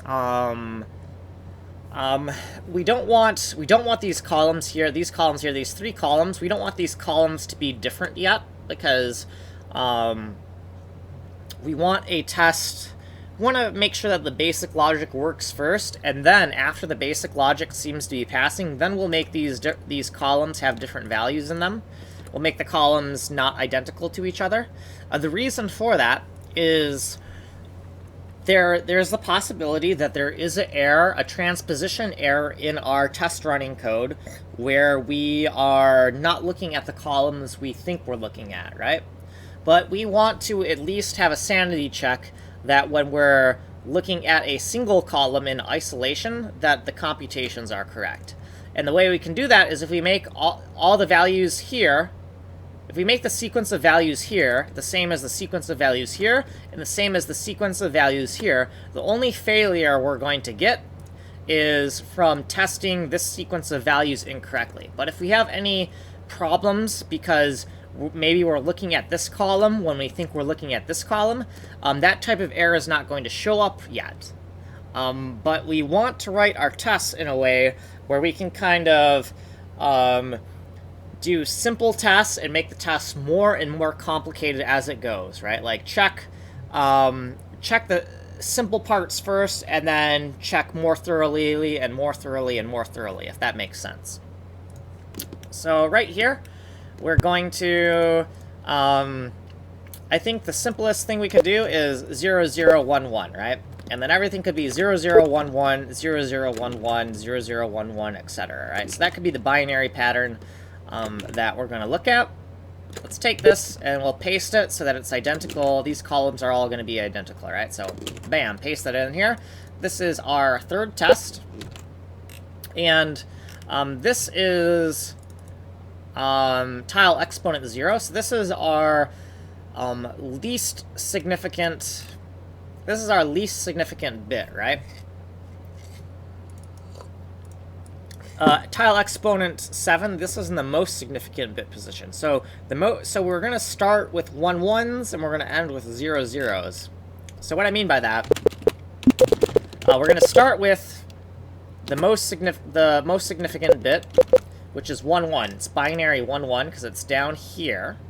And then at tile exponent 0, that's encoded in the least significant bit position, so it's encoded over here, right? So we're going to go like this. We're just alternating like this. This is how we are expecting the bits to be packed, right? So most significant bits are 1 1, the least significant bits are 0 0, right? Okay. Now all the test all the test resulting outputs are going to be exactly the same for the third test because of how he wrote it. So this is the third test expected output, right? Then right here, we're going to say L00. 0. That's not an L, is it? That's a 1. Okay, so there. So now we have the expected outputs. Now, the number of tests is now 3, so if we go up to this macro, at the top, we see this is the 2, this needs to be a 3, and we can also write that this is the number of tests, right? This is the number of tests. Okay, so now that we have number of tests updated, we also need to create a macro for this sequence of bits, right? So, in order to create a macro for this sequence of bits, we'll say define, we'll paste this here, and then we're going to have to actually go into a calculator and figure out what that actually is, right? Because we don't have hard-coded, we don't have binary literals in C code, right? So we actually have to go bit shift this, or bit twiddle this, and say, okay, we got 16 bits, so here's 16 bits, right? We got 4, 4, and 8, so this is 16. And we know in the most significant bit position we have this, in the least significant bit position we have 0, 0, and it alternates. So it alternates like this, right? So 1, 1, 0, 0, 1, 1, 0, 0, 1, 1, 0, 0, 1, 1, 0, 0, etc., right? Or not etc., that's all of it. And now we see that the hexadecimal number is C, C, and C, right? So we can take that and go 0x, CC, CC, right? So easy.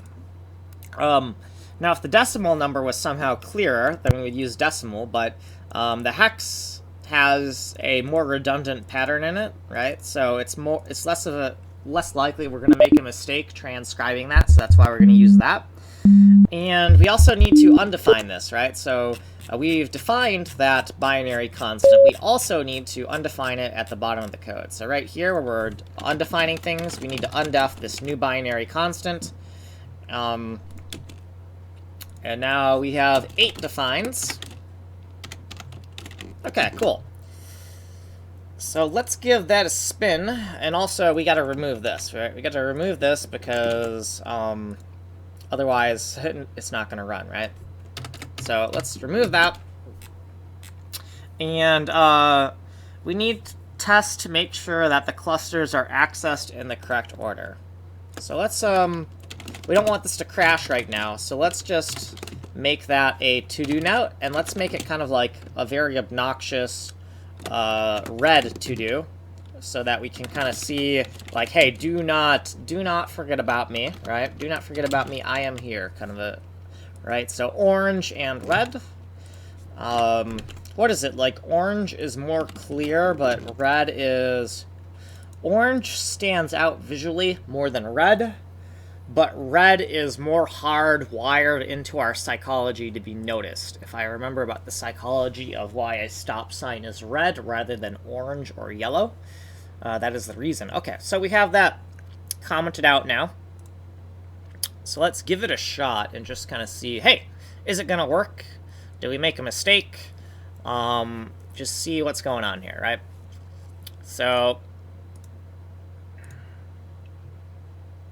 okay, so remember that the way we designed this, maybe improperly, but we designed it so that the code isn't going to execute the tests until we go over into that editor.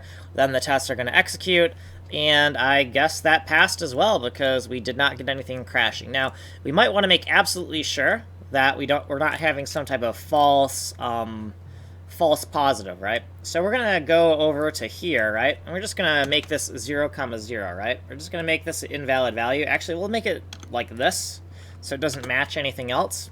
But we're gonna make that an improper value. We're going to intentionally wreck our tests and see kind of what happens, right? So let's run this and see what happens.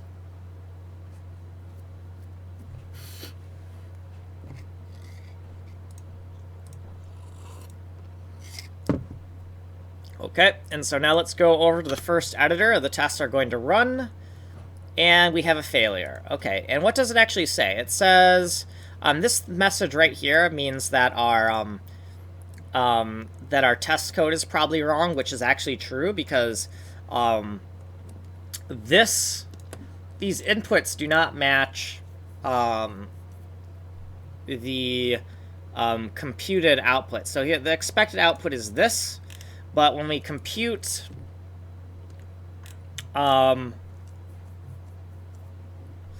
expected output doesn't match the computed output. So we smash all of these together, and we find that when we smash all of these bits together, we do not actually get these values here.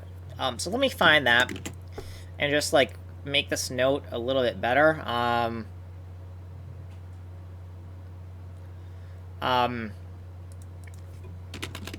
Printf bad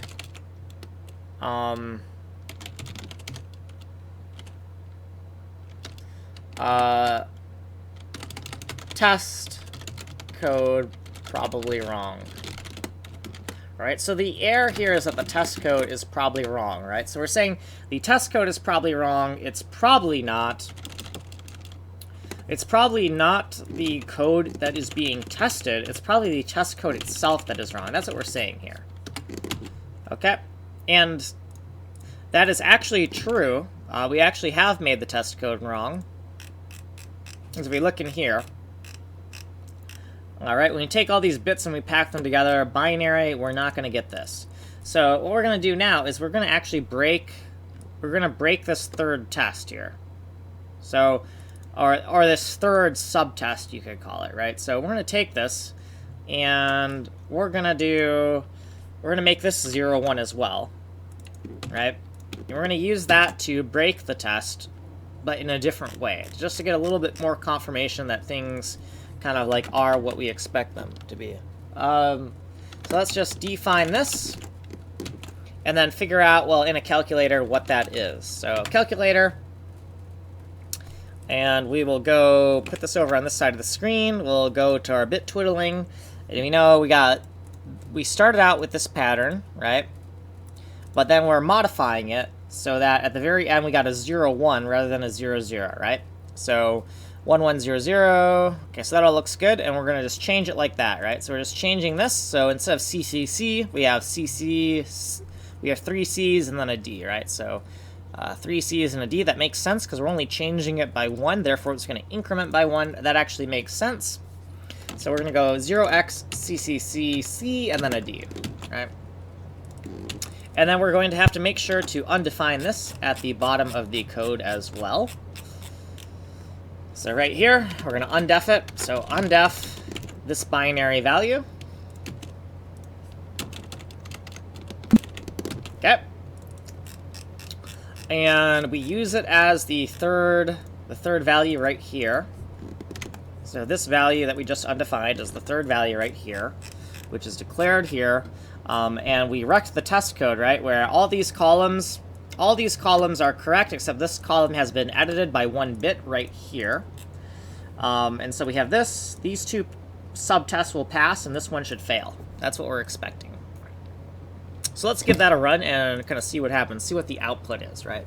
And And we might want some type of confirmation that this is the third like layer of the test.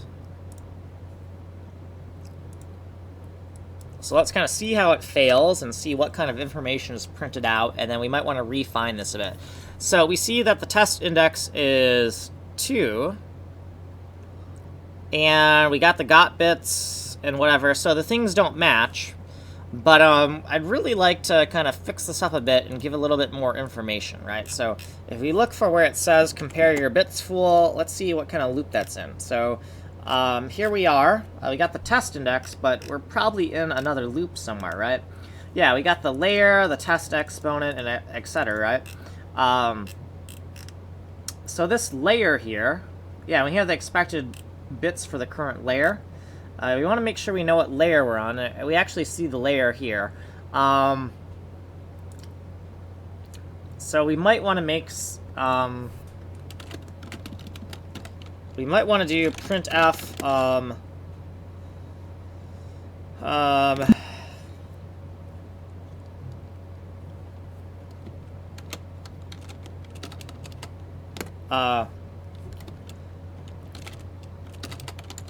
expected output cluster dex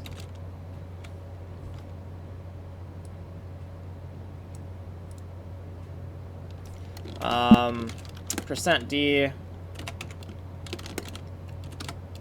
\n, and it'll say lay.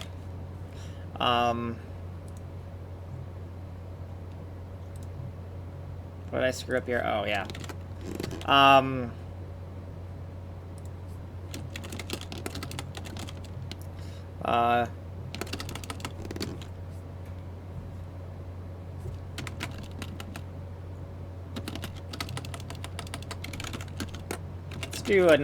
Let's do a little space here between this and just say,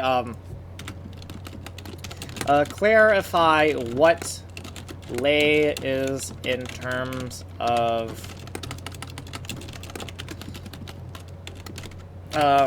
our expected output key.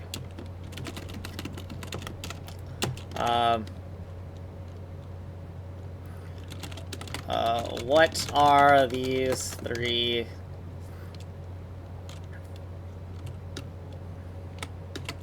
a cluster of 3 P5D test?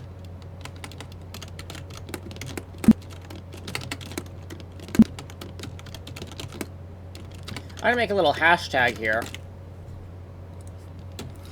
And what I'm gonna do is take this notation here, and actually maybe I don't want to do a pound symbol. I want to use an @ symbol, and then I want to say, well, what am I talking about when I say a cluster of 3? And I am talking about, right, I'm talking about these things, right? There's a cluster of 3 here, right? Right, so when we see this @ cluster of 3, we can see, oh, it's all referenced right here. So when we're talking about this layer, we're talking about a layer index within that cluster of 3. So let's so it looks like we might be accessing things in the wrong order because I see test code probably wrong, right? That's still firing. We're not going to worry too much about that right now, but we know that it looks like we may have some transposition errors in our code. Fine, we have transposition errors in our code. We'll have to address that. But for now, let's fix the code so that it actually runs. And we will address that as we kind of go on and write a few more test cases for the problem at hand. So let's give this a run. Okay, so we're not going to see a crash until we actually go into the first editor. And things don't match, and I thought they should be matching because I thought we fixed this. So now I'm a little bit concerned. Oh, I see.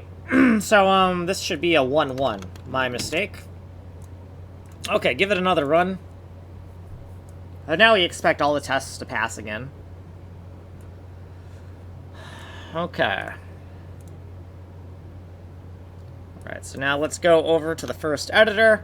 It's going to run the test, and we're going to see, oh hey, look, the screen lights up magenta, which signifies that the test code has passed. And if we go back and forth, right, the project's running, the unit test passed. Okay, excellent.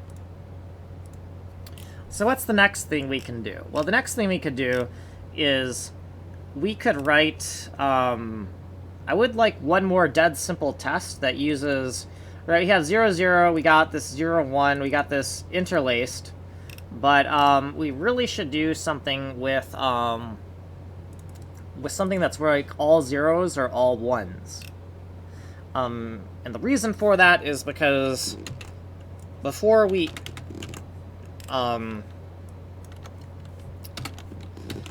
I eventually want a test where this column, and this column are different, and the difference is just the columns, but they all contain the exact same data. And I want that to be as obvious as possible. And to make that obvious as possible, well, this is all obvious as possible that this is all zeros. So we want another type of column where it's obvious that all the data is uniform. And the best case for that would be, instead of all zeros, all ones. So before we make different columns, we should make another test where instead of everything being zeros, everything is ones. Right, so still a very basic kind of test, dead simple kind of test. And we're going to need this is the fourth test, so we're going to take all of this and we're going to cut and paste it. And for this test, this is our fourth test's expected output. I don't know why test is plural, that's kind of stupid. We didn't make that mistake anywhere else. I'm going to turn this into snake case. And I'm going to cut and paste this, right? Because all these comments are really identical, except for the index. Okay. And so this fourth test, the binary value is just going to be all ones, right? So we're going to put ones here. And that should be 0xFFFF. But let's keep on kind of like going through this properly, right? So let's go over here. And let's go in here and let's twiddle all these bits on, right? So this should just be FFFF. But might as well show you that is the case, right? Yeah, so the hex is FFFF, right? Because everything is a 1-bit. It's a maxed out binary string. So this is the equivalent maxed out hex string. The equivalent maxed out decimal value is 65,535. So that looks good to me. I didn't expect anything different, but you know, sanity checks are a good thing. So we're going to define right here, and we're going to say 0xFFFF. And then at the bottom of the code, we're going to undefine this, right? So we're going to undef this, and we're going to say, yeah, we just need to undef it. We don't actually need to do anything else than that. So now we got 10 defines for our binary constants. So we got a decent chunk of binary constants here. So we're defining it, we're using it here in our comparison, and each one of those binary strings of all ones are created by taking all of these bits and smashing them together, right? So this is our expected first output, our expected second output, and our expected third output, right? We're just cramming all those bits together. Now, we have 4 tests now, so that means that we need to go up in our macro where we define how many tests there are, if I didn't already lose my place here. And right here, so we have number of tests. Well, now that number is 4. Okay. So let's give that a spin and see if that works. And then we're going to kind of keep on keeping on, right? Okay, so the code's compiling, so that's a good first sign.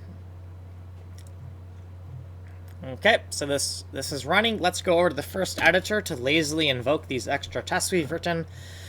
We see a magenta screen, so that's a pretty good sign that the test passed. Yep, looks good to me. So let's close this, and let's think about the next test. The next test, what we want to do, so we're going to take all of this,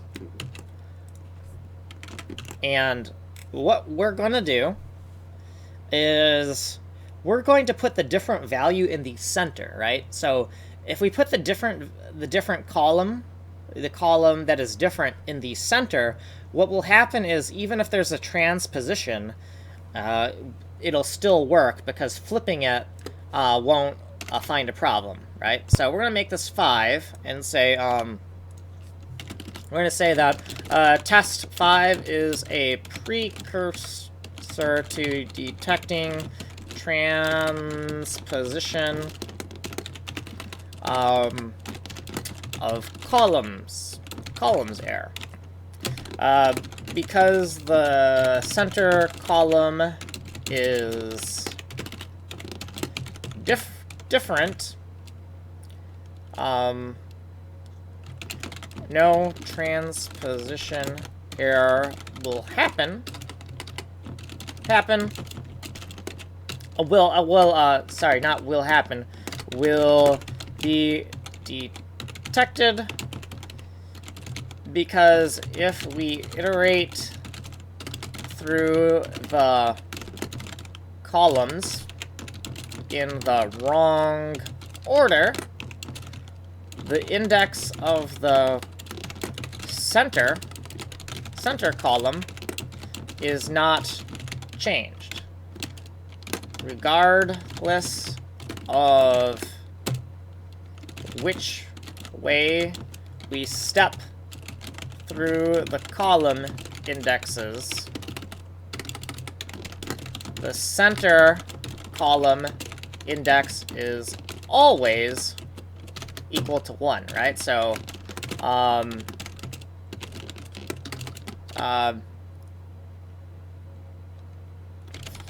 forwards, right? So forwards we go 0,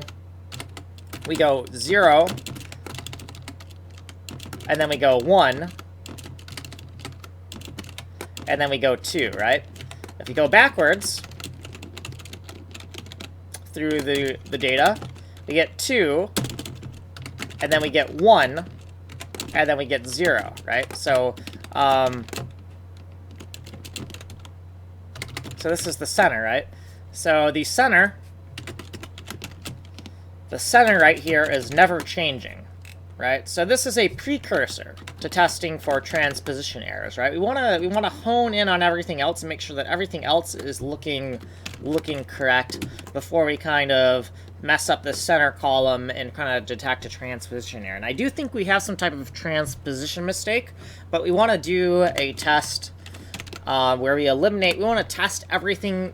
We want to skirt around this problem first and test everything else before we write a test to intentionally test for transposition errors, if that makes sense, right? We are intentionally writing our tests here to not catch certain problems, right? And then we're making more and more detailed test cases so that we can hone in on certain problems. I don't know if that makes sense, but hopefully that made sense. So let's call this, so at vidIID, and we are on video 99, and the time is 2 hours, 17 minutes, and let's say 20 seconds. Call it 20 seconds, because it'll take me some time here. So let me re-explain what we just did here. Okay, so we are writing a test that is a precursor to testing for a transposition error. Right, so this precursor test is not going to detect a transposition mistake with these columns, right? This is a precursor to testing for that, right? So we're gonna take this column of data is going to exactly match this column of data, and then the column in the center is going to be different. So if we iterate through this, going from here to here to here, we're going to get the same results as if we go backwards here to here to here. So if we make a mistake with how we're iterating through the columns, we will not detect that mistake in test number 5. But the reason why we're going to write this test is we want to kind of eliminate, we want to make sure that everything else runs before we kind of hone in on testing for this one problem, right? We want to make sure that everything else is correct before we look for this specific mistake. So hopefully that made sense. So now we have 5 tests, and this is all binary of 1s, all binary of 0s, and all binaries of 1s again. So let's go look at the expected outputs, and we don't have anything for a 5th test, so we're going to take all this output data, we're going to paste it, this is our 5th test, and in the center is going to be all 0s, right? The center is all 0s? Yeah, the center is all 0s, so we're going to take this and paste it. So we got 1s, we got 0s, and then we got 1s again. Okay, cool. So we have 5 tests. We want to make sure that our macro says that we have 5 tests. So we're going to go back up here. The number of tests is now 5. Let's paste that to 5. And let's just rerun this and see what happens, right?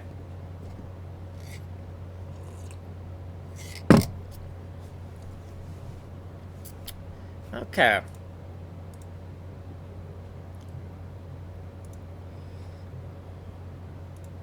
Okay, cool. So now we're going to go over to the first editor and lazily invoke our tests. And we're going to hope that it doesn't fail.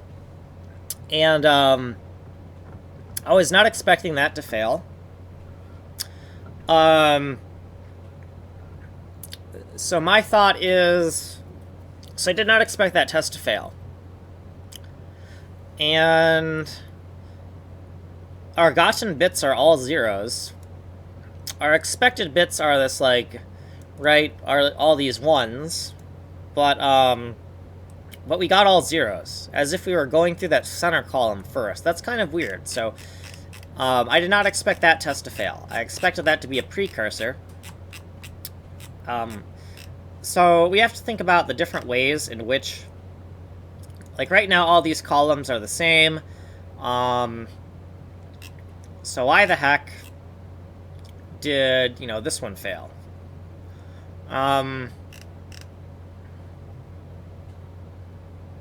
Do we have anything where all the rows are the same?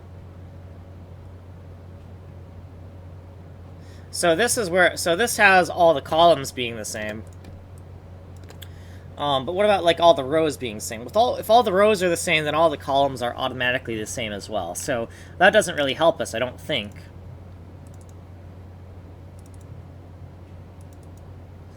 But let's do that.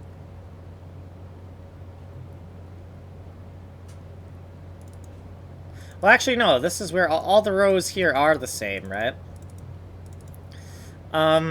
Okay, so 5 is failing us. We got to figure out why that is. But we're thinking that if test number 5 is failing us, we're thinking that we have this thing that says our test code is expected. So what we got is not matching our expected. Our calculated output is also incorrect. Our calculated output does not match. What we got is wrong, but what we calculated that we were going to get, that is also wrong. So that tells us that the reason for the failure might be because our test code is written improperly, like we made some type of mistake. So what we're going to do is, I need to take a break, take like a quick shower. And then after I take a shower, I'm going to have to do, like, some push-ups, because I've done 0 push-ups today. So what I'm going to do is I'm going to say, I'm going to try to get, like, 60 push-ups done at least. We're going to need to do, if we want to get our 100 push-ups per day kind of in, we're going to have to do more than 100 today. So we got a lot of work cut ahead for us. But let's... yeah, but I need to take a shower, so, I think maybe I should stop the stream and start a new one, since we kind of, this code has kind of been some other unrelated stuff in it, so we might as well kind of, make another stream, maybe. And then come back to this later, rather than just having a break timer. Let me think about this. What makes more sense? Well, if we keep a break timer. People on Twitch can kind of know that we are streaming today because we're kind of inconsistent. So we might actually want to just have a break timer. But that does take up more memory, but I think maybe we should just do that. So yeah, let's just do a break timer. That also keeps us from slacking off for too long, right? Because we say 30 minutes, no more. And gives us enough time to shower and do what else we need to do. So let's do that. So we're going to take a break. I'm actually going to get 32 minutes. So a little bit of time to get set up here. And enough time to shower and all that stuff. So 32 minutes. And let's put on the break screen. And so I'll be back.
just wanted to get some water before break was over.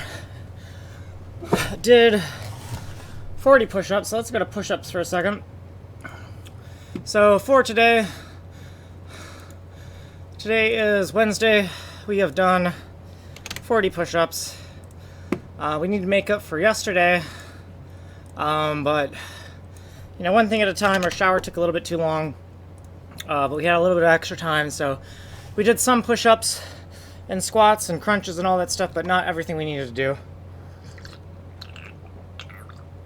We'll get to that as we get to it. So now, let's look at our code here, and I think we should figure out a way to simplify our code a bit. So we have these arrays, and we have like our test. What we really want is, before we have our test, rather than the way we're calculating everything, we think that the way we're calculating our calculated expected outputs is improper. It's wrong. Like the calculated expected bits that are coming out of this function, we think we're not doing that correctly. So in order to fix that, we should malloc some memory and create an array of all of the expected calculated values, right? So what we're going to do here is we're just going to say, you know, U32 pointer, and we're going to say, we're going to call it array of, I'm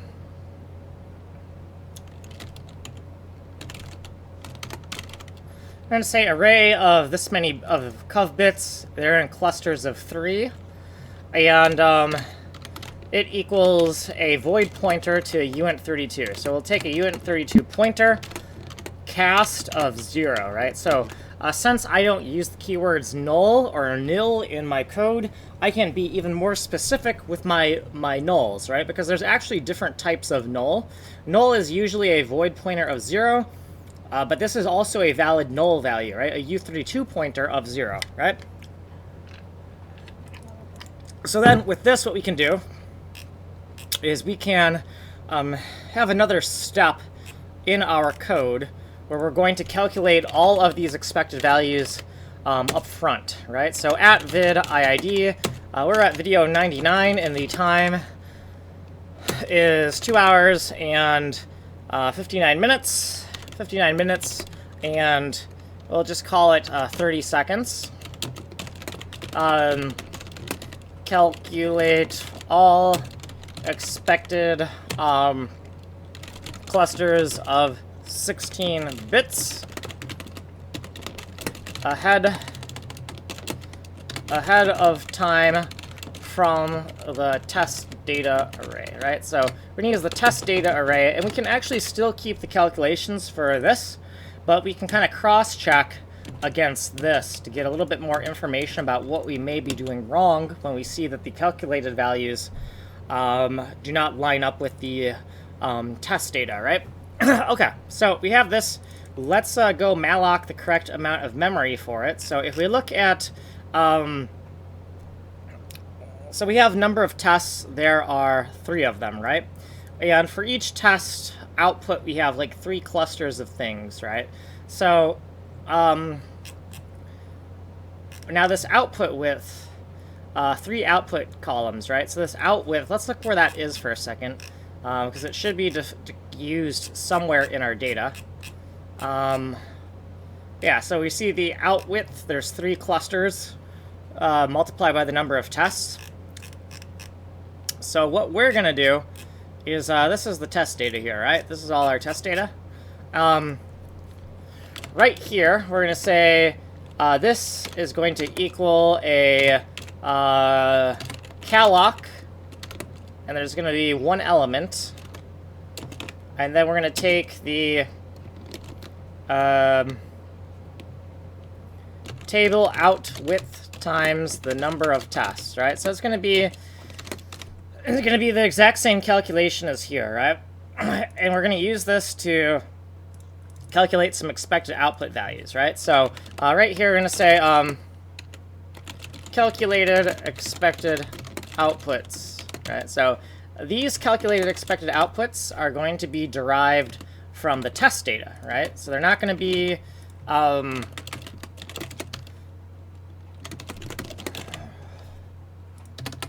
so we can say right here,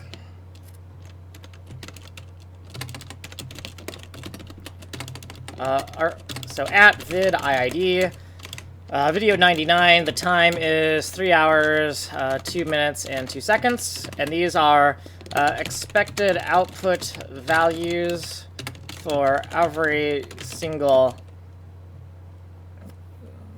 test. But instead of hard-coded in the tab etc out table, they are derived from the input test data table. And the input test table data is called tab etc in, right? So we're going to, we are expecting that the array of data that we're about to generate here, this array of data that we're about to generate should exactly match all of these expected outputs here, right? That is kind of like what we're doing. And we calloc this, so down at the bottom, before we exit all of this test code, we should have a free for this, right? So we should have a free, right? Just say free the computed expected outputs, right? Expected outputs computed from the input data table, right? So we're going to free this memory here, right? Wherever you have a calloc or a malloc, you should also have a free, right? So we don't want to make sure that we don't forget to free this memory. And then what we're going to do is we're going to loop through every single test. So we have number of tests, right? So we should have a max test index variable somewhere that should be proper. So if we look at this, we got MTI right here. And where is MTI calculated? Because we might have to recalculate it if it's calculated too late. So MTI equals this. I'm going to be lazy, and I'm just going to recalculate it where we need it. So MTI equals this, and then MTI, how do we use a test index variable? Yes, we do. So we could actually steal this loop as well for the code over here. And bam, and bam. Okay, so now we want to say that we need another loop, right? So we need a layer loop, right? So we're going to do for the layer equals 0, and then lay is less than or equal to 3 minus 1, right? Because there's 3 layers, and it starts at 0, and then lay plus plus. Okay. And the index that we need to look at is going to be a combination of all this. Now, do we have a variable called dex or some other kind of thing here? And we really don't have an index variable, right? We have all this stuff, but we don't have like a current index variable. So I would like to also have some type of a current index variable for this code. So we'll call this dex current index of whatever, right? So I don't really care what this is an index of, I just need some type of index variable. Now I know I already have this for index of data, so we're using a thing called dexodat, but sometimes I just don't really care about having some type of complicated name. So we're going to call it dex here. I know we called it dexodat in some other code. So this code is test code, and sometimes we write it a little bit dirtier than we would write other code. So yeah, dex here is going to dex equals the text index, and we need to multiply the text index by the stride, right? So tab out width is the stride, and then we need to add the current layer, right? So the layer, right? And so dex equals that, but we're not using an index array access here. We're just actually kind of computing it here, right? So we want that, right? So the text index times the stride plus the layer, and the layer is kind of our offset. And that gives us kind of what we're looking at, right? Okay, so now that we know, and this is the index of the output value, right? So that's important to know that it's the index of the output value. And we're going to take this, right? You know, this with this dex equals some type of value here. We don't know exactly what that value is yet. But once we're in here, we can kind of figure that out, right? So, so let's think about that. Now this is an index into this kind of data. So let's kind of do this. And now we need to index into kind of this kind of thing here. And for that, we just need to know the test index and the layer, right? And it's going to be a little bit different because the stride is different here. There's a different stride, right? And we're going through every single exponent as well, right? So let's do a loop in here. And it's going to be for exp equals 0. Exp is less than or equal to 8 minus 1, right? Because there's 8 total exponent sizes, 0 to 7, and then exponent is like this. Now, did we use exp for exponent, or did we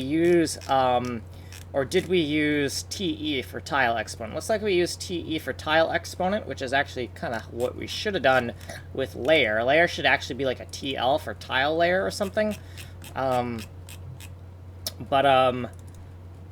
So this is TE for tile exponent. So tile exponent loop. Okay, and okay, so for this, we need to reset some type of cov bits variable. Array cov bits. We'll say array of cov bits 003. We could say cur cov bits 003, right? We could just name it kind of like the same, very similar name. And I know we already have like these expected and we've got these gotten, so we already have these variables that we could already use. But let's not. Let's just use this, and we could also expected. And we'll set it to 0 for now. Now the thing is, this only needs to be a 16-bit value. So, you know, should we make this 16 bits? I don't think so. We want to keep things kind of simple. We don't want weird mistakes from messing with different bit widths and combining them. So let's not get too out of hand with like how we're doing this, right? So every time we go through the tile exponent loop, we're kind of mashing together a whole bunch of bits from different tile exponents. So that means that right here, we need to always reset this value before we start mashing things together, right? Okay. And then for here, we need to get another index, and it's going to be, we're going to take the, test index, and we're going to multiply by a stride to get to one of these base values, right? Get to one of these base values. And it's going to be the main stride for this. So the input width here is a big cluster of like 3 times 8. So it's the stride for all of this, right? This, right? So the table input width is the stride for all these big blocks of data. And so we're going to take test index and we're going to multiply by the stride. And then, depending on the exponent, we're going to add a offset of the tile exponent times 3, right? Because there's another stride, right? So there's the stride of striding from here to here, striding block to block, right? Which is that first stride, the text index test index times that stride. Then there's another stride where we go from here to here to here. So if we want to get from here, if we want to get from this first B00 right here and get to the one down here, the way we have to do that is we have to add the stride, which is 3. So if we go here and we add 1, and then we add 2, and then we add 3, we end up at the next one. Now if we're in the middle and we add 3, same thing. So if we're here in the middle and we want to get 1, 2, 3, we get to the next one. So the stride there is 3. So let's make sure that we have that in our computations. So where the heck are we in this code? So yeah, right here. Yeah, so we're gonna say we could say plus, and then we could say these current bits equals these current bits plus some type of array access index into something.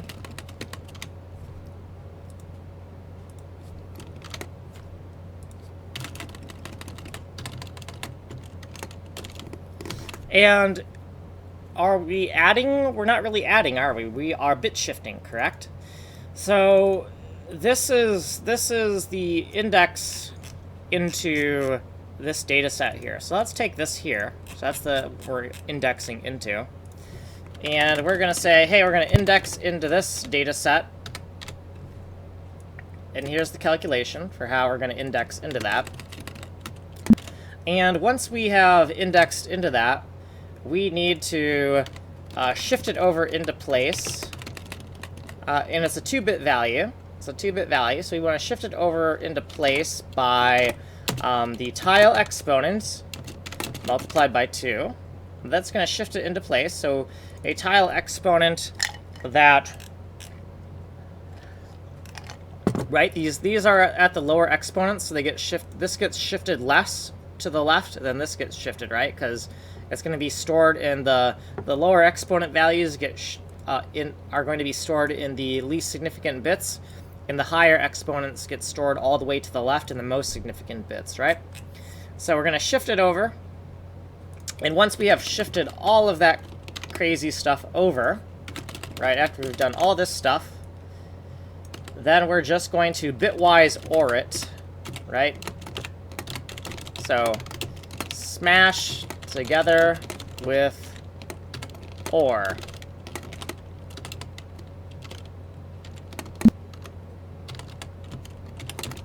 Right? So we're going to smash it together with a bitwise OR, right? So we're going to use this bitwise OR right here, which is kind of easy to miss, so I just want to make a little comment by it. And we're going to take the current 2-bit value for the current exponent and the current layer and the current test index. We're going to take all that to create a current cov bits 003, right? But this is a big bit mask, so we have to loop through every single exponent for the current layer and the current test to calculate that value, right? And now once this value has been calculated, so let's put next, this is going to be next te/till_exp tile exponent.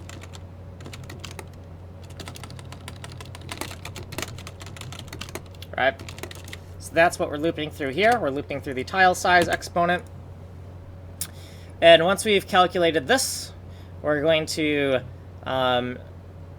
pack it according to the test index. So the test index times the stride for the output, expected outputs table. And then we're going to add the layer, right? Because we got these 3 clusters of expected outputs for every single test. That's going to give us the index to store this into our expected outputs thing, right? So the next thing we might want to do is we might want to actually create a length variable for this, right?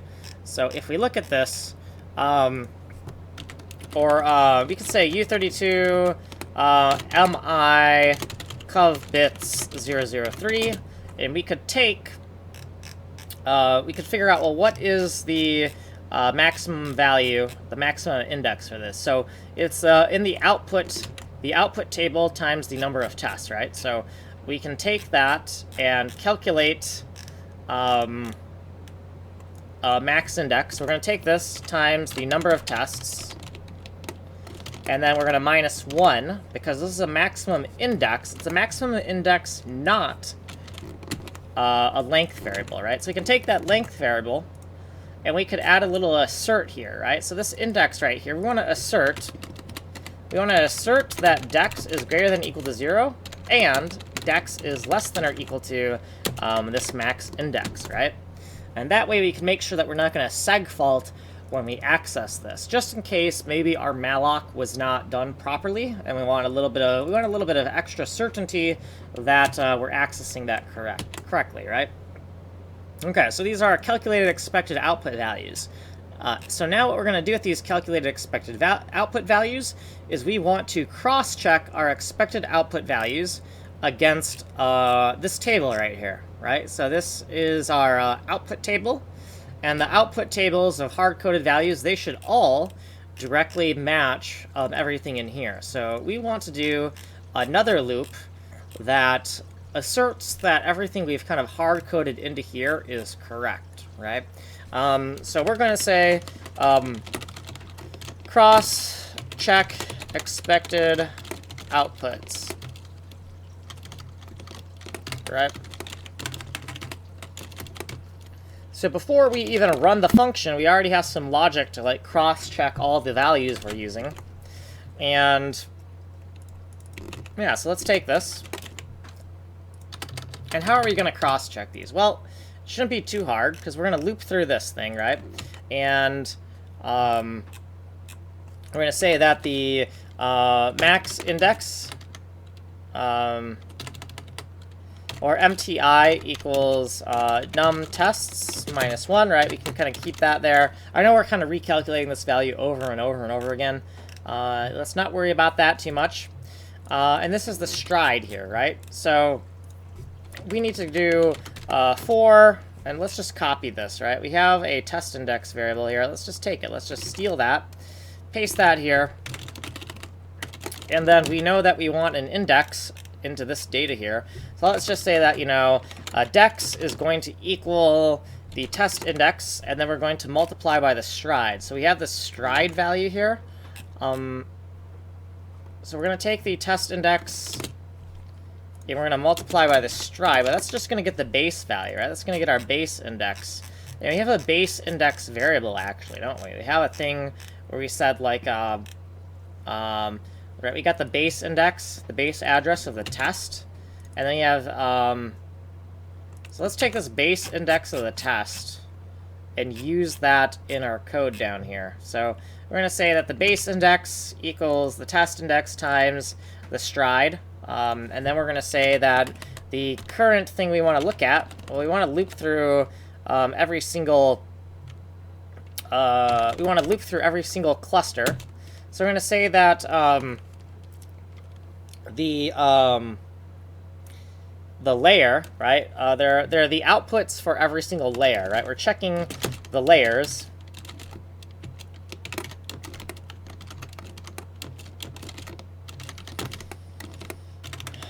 And we're checking the outputs for the layers. And dex will equal the base test index offset by the current layer we're looking at, right? And so to get where that's coming from, if we look at here, the base value is either this index here, this index here, or this index here, or this index here, right? The stride is 3, right? This table output width, if we look at that, that should be 3 up here. So let's look at it. Yep, so that's 3, right? The number of output columns for this test data. And then we want to offset by 0, 1, or 2, right? The layer index, right?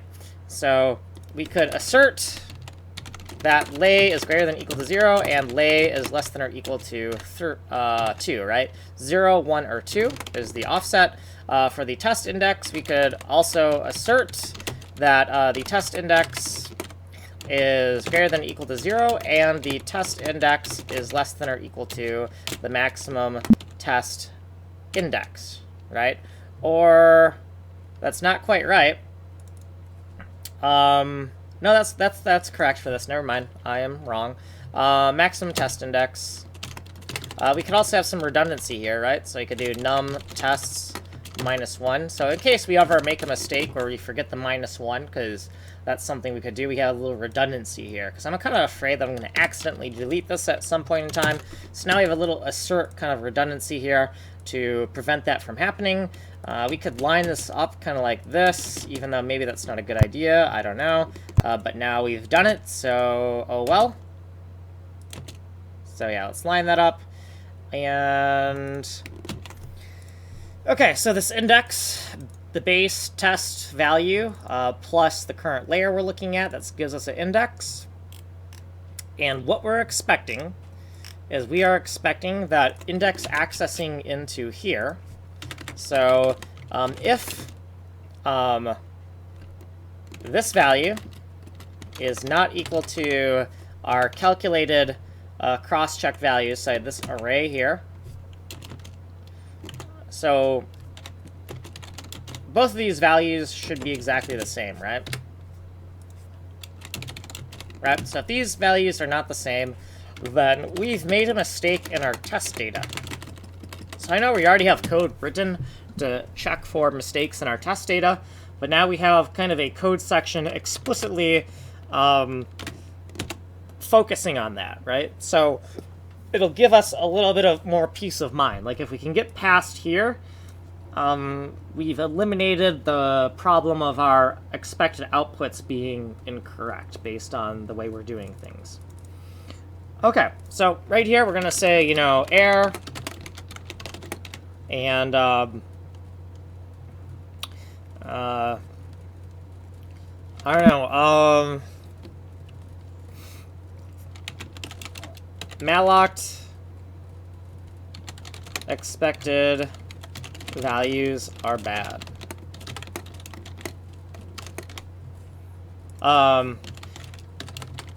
Bad generated expected values. How about bad generated expected values, right?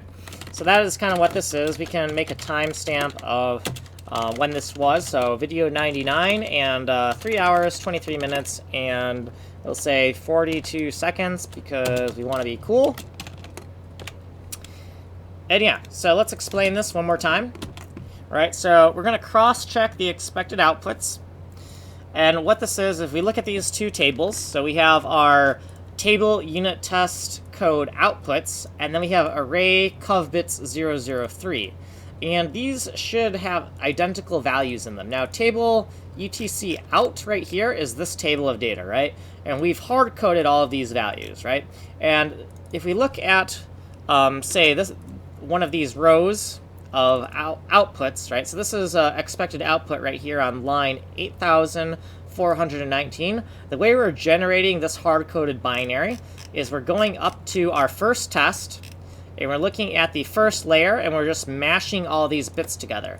To get the second and third, we're mashing all of the bits together in these columns. So we're mashing together all of this, and we're mashing together all of this. So we have 1, 2, 3, 16-bit values that we're mashing together, which corresponds to, right here, this thing highlighted in orange, 1, 2, and 3 binary values. So these 1, 2, and 3 binary values that we have hard-coded in here for the first test expected outputs are derived from mashing all of this together, 1, mashing all this together, 2, and mashing all this together, 3. And so we haven't run any code yet, but we just want to cross-check this data against this data here and make sure that it matches exactly. Now, the thing I just realized here is, okay, so this is where we're calculating, right? So this is where we're mashing together. This is where we're generating a table that is going to match exactly to this, right? And if our hard-coded table of expected outputs does not match our generated table of expected outputs, then we have a problem. So generated table of expected outputs. And we could say that is right, it's this thing here, but that makes the section name a little bit too long, so we're just going to say that right here,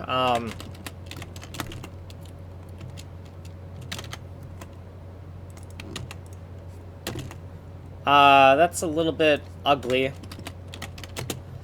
Okay, that's still pretty ugly, but whatever. Let's not worry too much about how ugly it is. First priority is working code. But I just want to make a good note that, you know, what exactly are the variables we're working with? What do they stand for, right? So let's just make that kind of obnoxious. And then let's take this and kind of make another section divider for the same thing, just so that we have further clarification of what that section of code is doing, right? So we generate the expected table of outputs, and then here's our expected table of outputs, but this is the hard-coded version, right? So we're going to take this generated expected outputs, and then we're going to take these hard-coded expected outputs, and before we even run our test code, we're going to cross-check them against each other right here, right? We're going to cross-check them. We might want to make a note here of what we're doing. So make another note. Okay. And 3 hours, 27 minutes, and 30 seconds. Cross-check hard-coded expected outputs. Hard-coded expected outputs against the generated table of expected outputs. And the generated table of expected outputs is this guy right here, right? Okay. So now we have further clarification of what we are doing in all of this code here. And if we see that these two values are not equal to each other after we've iterated over every single test index for every single layer, then we're gonna complain and say, hey, something has gone wrong. Now this index here should not exceed whatever the maximum index for this is, right? So we should kind of figure out what that maximum index is, and we could probably hard code that, right? So if we look at this stuff here, the maximum index would be based on this, right? So let's make a little define here and say define, we'll call it dex max, and then we'll say this, we'll multiply this together,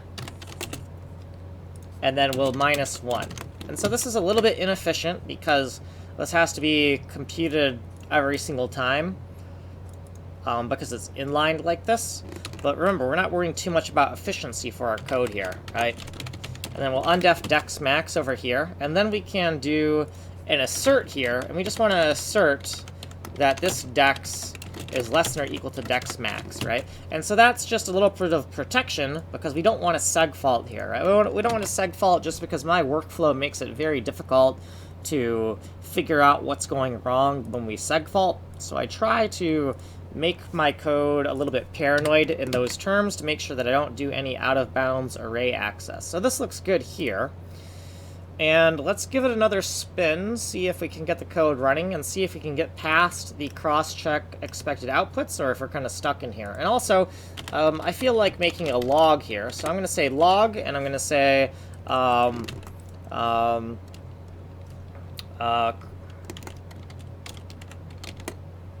going to say begin for begin cross-check expected outputs. And \n, a null pointer after that, because it's a generic log function that takes any sort of data. And then at the end of this section, we'll put an end. Okay, good. So let's give that a run and see what happens. You know, I don't know what's going to happen. I'm sure they have made some kind of mistake somewhere, so... yeah, that would be a mistake. So for some reason, it's not inside a comma. It's straight at in programs. This is at vid whatever.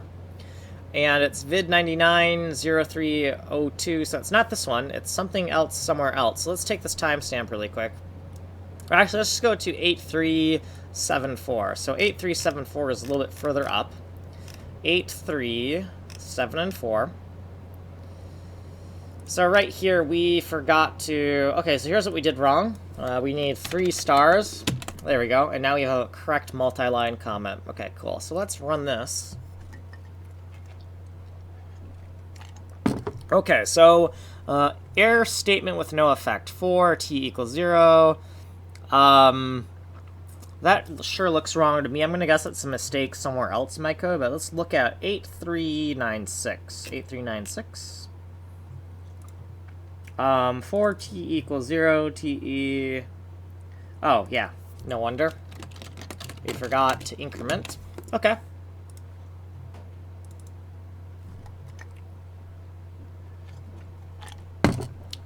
Okay, max index cov bits 003. Comparison between signed and unsigned integer. Okay. So first of all, I gotta ask, why did I make that a signed integer? I think that's stupid. Let's not do that. Unless we're bit shifting with it, let's make it a signed value. So this max index needs to be signed. I'm glad that my compiler checked for that. Okay, cool. So it looks like it's about to run. And now we're just going to see where does the mistake happen this time, right? So if we run this, we're expecting it still to crash, but we're wondering where it crashes. So we see bad generated expected values. Interesting. So something about how we are packing everything together seems to be wrong. And that's kind of surprising. Either that or our hard-coded table of outputs is not correct, right? So we want to figure that out and fix the mistake. And hopefully it's not some type of weird endianness problem, but let's take this, bad generated expected values, and we're going to have to, well, we're going to have to figure out what's bad about it, right? So we have a binary printf, right? So we need to take the binary printf. I think it's going to be, you know, like something like... let's go over here. Should be something like AAC. Actually, we're not going to have much room for this. So what we're going to do is we're going to do... our macro right here is 3 letters. So let's do another 3-letter macro and say... printf is that 6 letters or 7 letters? Let's call it bprintf for binary printf, right? And then we can undef it right here. Bprintf, right, for binary printf. And we're going to take this thing right here, we're going to take both of them, and we're going to print them off in terms of their binary. Because we think, well, we know that they don't match, and now we want to be like, well, if they don't match, why don't they match? You know, what is it about them that doesn't match? Now, the problem here is that this is a little bit long, right? So we need to shorten this down somehow. Now, we could shorten this macro, or I don't know what we want to do. Let's say, let's call this...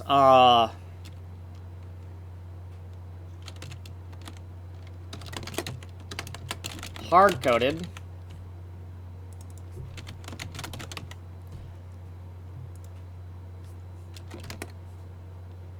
So let's just do this, right? So since we don't have room to write the variables as they are without exceeding our column limit, let's just give it some more context, right? This is the hard-coded value. Ooh, that's not the hard-coded value, right? Because we need to...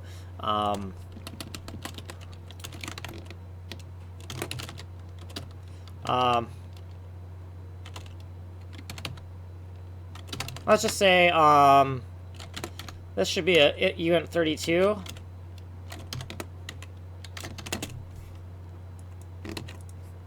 Hard-coded is this. And then u32 generated is going to be this thing here, right? That's a little bit weirder.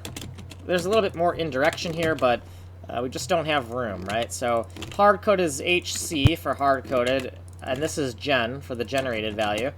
And then since we have some room, we can say hard-coded HC, and then we can say generated gen, right? So that at least we have, when we click this, we can see the same things line up here. So this is the hard-coded output table, this is the generated output table, and we just want to make sure that both of the entries in the exact same locations that they match. Right now they're not matching, so we have this macro for binary printf to kind of figure out, well, what's going on with that, right? And so then right here we can make another define for binary printf, and it should be something like AAC 2020 PAINT5D, because that's the system we're in, and then it's going to be like binary printf, right? Like, I believe that is what it is, so let's check. And indeed, that is what it is. Cool. And so now we're going to use this macro right here to print off as binary at vid iid 099, and the time is 3 hours 36 minutes, or how about 37 minutes, because we're about to run out of time. 37 minutes, and inspect the bits of non-matching values, right? So we're going to inspect the bits of these non-matching values and try to figure out why they don't match, and kind of figure out, like, how horrible of a mistake did we make? Like, how much do they not match, right? And then once we're done printing that off, we're going to crash, right? So we might want to put a little bit of space between these. So we might want to put, like, some space here, and then maybe we want some space between here. So that way we can really focus in on this on the terminal when we're looking at it. So let's take a look at this and kind of see what's going on. Okay, so it compiled, that's good. So now we're going to run the test code, and now we see that the hard-coded expected output values, it's like all zeros, and the generated values is it's all ones, right? So that's a start. However, we also want to know, well, what test index is this for, right? Knowing what test index we're on would help us. Knowing what layer we're on, that would also help us. So let's print that off as well. So we're going to do printf test index ti \n, or %d \n, and then ti. And then we want to also print off the layer index. And that's just going to be called lay, L-A-Y. And let's make some padding between this as well as we print it off. So these are these two things we want to look at and compare, and then these two things we want to look at and compare. So we're going to give some visual padding by using printf, so that we can really focus in on this and this visually when it prints off in the console. We want to know the test index, we want to know the layer, and also we really want to know what the dex is as well, right? So this dex here is the data index, right? So let's also print that off here, right? Just to compare and say, hey, did we correctly derive that index? So we'll call this data index. We'll call it dex %d \n, and then we'll say dex for data. All right, because it's the data index, right? And with all that, we're still failing the test, but we just want a little bit more information to say, well, what the heck is going wrong, right? Okay. So let's see what's going wrong. Let's go over to the let's go over to the first editor and lazily invoke those unit tests. And we see the test index is 4. The layer index is 1, and the data index is 13. So the first thing is, the test index is 4. So let's actually look at the hard-coded data, right? Let's look at what that kind of means. Let's put this over here for a second, and let's think about what that means in terms of, can we kind of like enter to exit. So I want to I guess you can't really see. Okay, we're going to take this. I'm going to take all the output data from the console and paste it into an editor over on this side so that you can see what I'm looking at a little bit better. So you don't need these bits. Let's just look at these bits. These are the bits that we're concerned with. We're only concerned with the first 16 bits. And we can see that we definitely have a problem here, or they do not match. Let me indent this a little bit differently so I can zoom in a little bit better. So the first thing I want to do on the right-hand screen is I want to get to test index 4. So this is test index 0, this is 1, this is 2, this is 3, and this is the 4th test, right? It crashed on the new test case we were creating. And once we're at test index 4, we know that the layer index is 1. So it's not this layer index, but it is this layer index right here. So let's highlight this one, because this is the one we want to look at. Unfortunately, it's also going to highlight this, because it's the exact same number. Oh, actually, no, let's change that. If we highlight some of this, no, that's not going to change. Okay, you know what we're going to do? We're just going to put a, we're just going to put some extra tokens here so that we can do this and highlight only this. So this line, there we go. So we are looking at this right now, right? Because the index of the layer is 1. So we go 0, and then we go 1, and that's how we get here. Now we see that this is 13. So 0, 1, 2, 3, 4, 5, 6, 7, 8, 9, 10, 11, 12, and 13. So we've absolutely confirmed that this is what we should be looking at. The next thing that we want to do is say, oh, this is the hard-coded value, right? Well, the hard-coded value says that it is all zeros, and indeed it is all zeros right here. Now, the generated value has all these ones, so something about the generated value is improper. So we gotta think, well, why are we getting this generated value that is wrong, right? Well, first of all, let's look at where we're generating the values from. And we see we got this binary 0, 0, 0 in the center. Let's make sure that that is actually a define that is for 0. So let's scroll up here and look at this. Indeed, we have 0, right? So that doesn't look like it is improper. And so I think that somehow we are not generating the values correctly. Like, I don't know how, but somehow we're making a mistake. So we have to look through the code and be like, we should be going through column by column, right? We should be going through this column when the layer is 0, this column when the layer is 1, and this column when the layer is 2, right? So we're not going column by column. And if we look at this layer here, the layer goes like this, here, here, and here. So what we have, the mistake we have here, I think, is that no,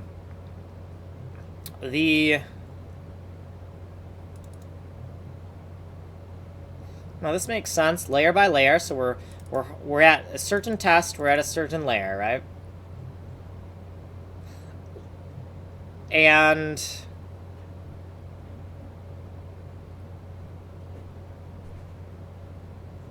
when we're at a certain test index,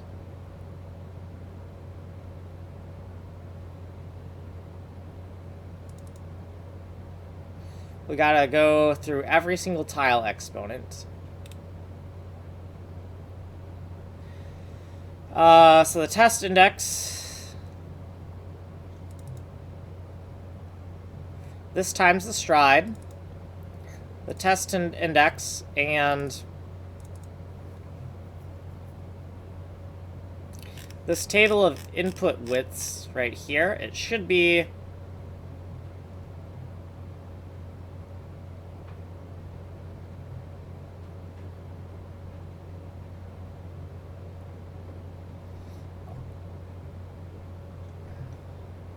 one, two, three.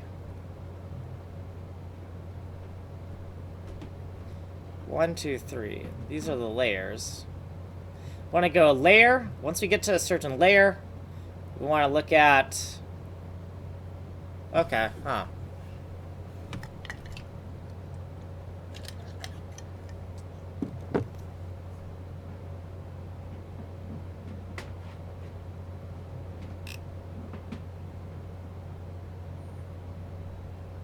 When I look at a certain layer, go through all the exponents. Look at a certain layer, go through all the exponents. Look at a certain layer, go through all the exponents, right?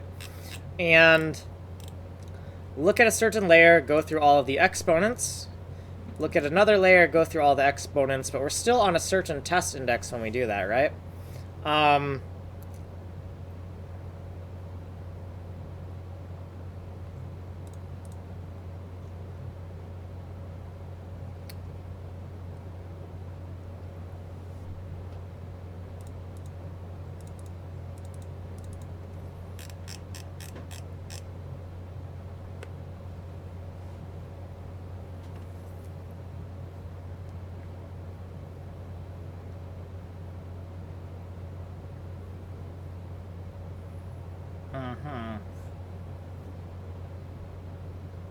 So we need an initial offset into here, don't we? And I don't think we have that. We have the test index. Oh yeah, so we need an initial offset. So this is so this one here is the base index for block.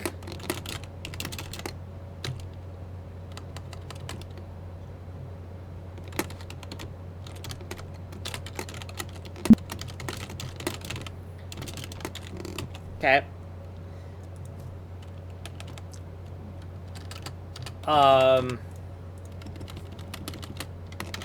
And then we need this layer right here. We need to add this here.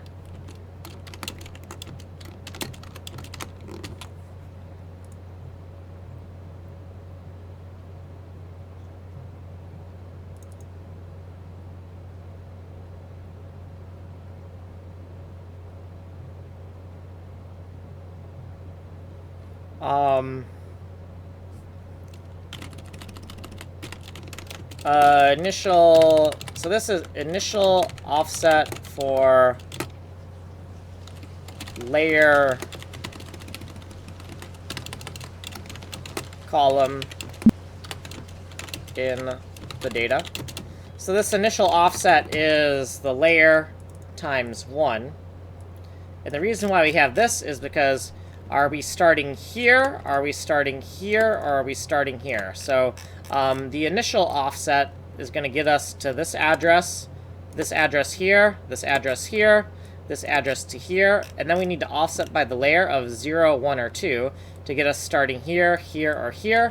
And then depending on what exponent, we're going to jump down based on a stride of 3 to collect all of these. So I made a mistake where I forgot that in my calculations. So we can make a note of this, of when we calculated this. So at vid IID, and that is video 99, and the time is 3 hours, 48 minutes. And we'll just say 49 minutes and 0 seconds. And we're running out of room here, so we're going to have to write this a little bit differently, aren't we? So we'll write it like this. And we'll explain it one more time for the camera as well, since we have kind of taken some time to reformat this comment. So 3 hours, 49 minutes, and how about 42 seconds, because we want to be cool. Okay, so right here, why do we have this lay plus 1? So this is an index into UTC in, and this lay plus 1, where is that calculated? So let's go up here. Lay plus 1 is, first we have to get the base index for one of these blocks, right? We have to get the base index for one of these blocks, and that's going to give us the address of either this first value, this first value, this first value, or this first value. And that is going to be this calculation, the test index times the table input width, and table input width is the stride for each one of these blocks. If we look at table input width, we see 3 times 8, which should be one of these entire blocks here, and indeed we see 3 times 8 of these, right, 0 to 7, right? So that first value is going to give us the address of the corners of these blocks, right? And then we want to figure out if we are at here, here, or here. Which layer column are we at? Because this is all the values for layer 1, all the values for layer 2, and all the values for layer 3. So how are we going to get to the initial column, right? To get the initial column, we do layer plus 1, right? The layer plus 1. And the layer can be 0, 1, or 2. So if we look at the layer loop in here, we can see we go from 0 to 3 minus 1, so 0, 1, or 2. And that will get us, so we add the first value, gets us to here. And then we add 0, 1, or 2, so we're either at 0, 1, or 2, right? To get to either this column, or this column, the first entry in each one of those columns, right? So this is getting us one of the entries of each one of those columns, one of the addresses for one of those columns. And then once we have the column, we want to get extract value point to next value in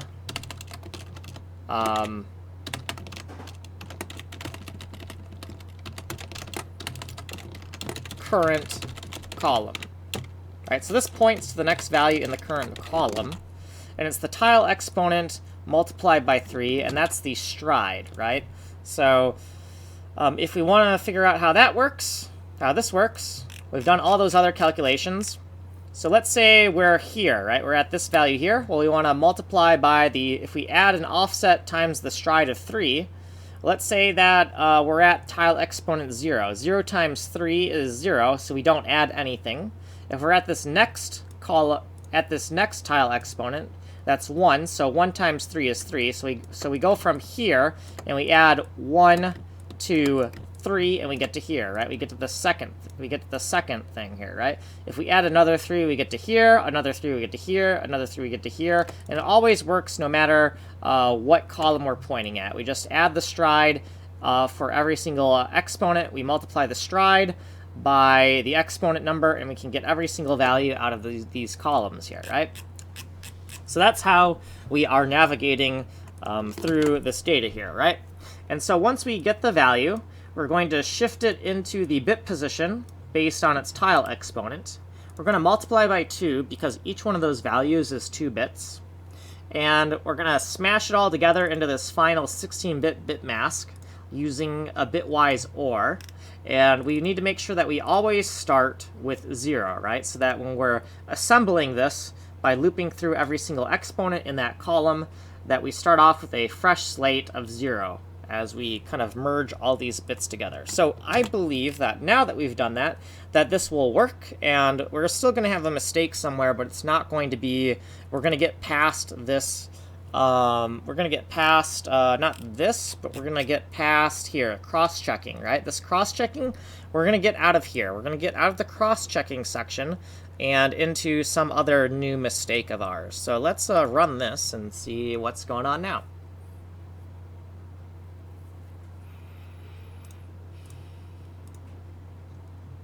Okay, so let's lazily invoke this test by going into that editor.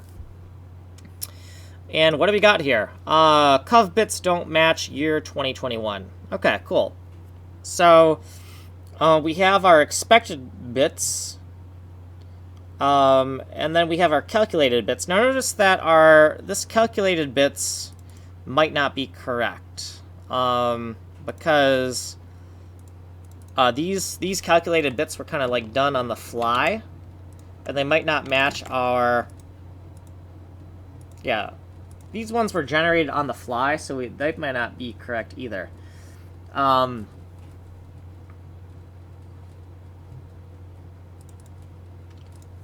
we should probably figure out what's the index,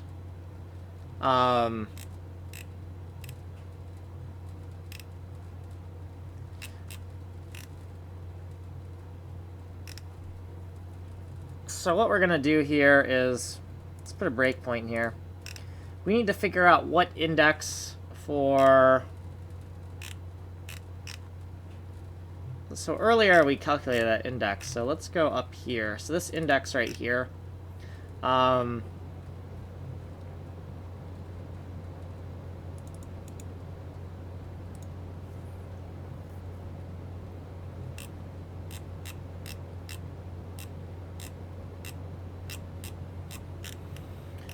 So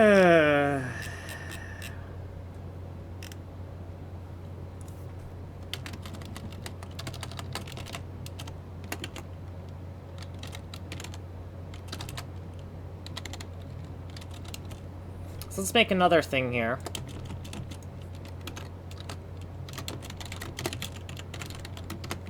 And we're going to make another case here. We're going to say that if this right here is not equal to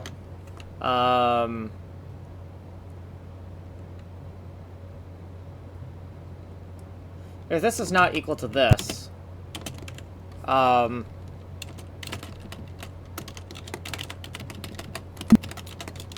what this means is the ones we generated on the fly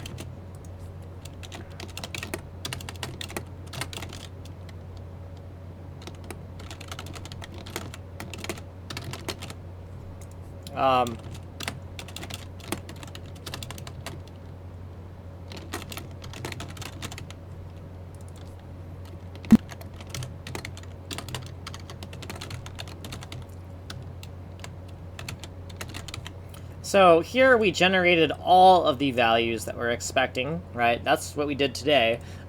Previously, we were generating these values on the fly in clusters of 3, and we thought that the way we were doing that might be slightly error-prone, and so we thought it'd be better to generate all these expected values all at once, rather than generating them on the fly in clusters of 3, because we thought maybe we made a mistake when we were generating these values. So we're doing a lot of checking where we're checking for mistakes in our actual unit testing code. So if this is a mistake, we're going to say we're just going to say error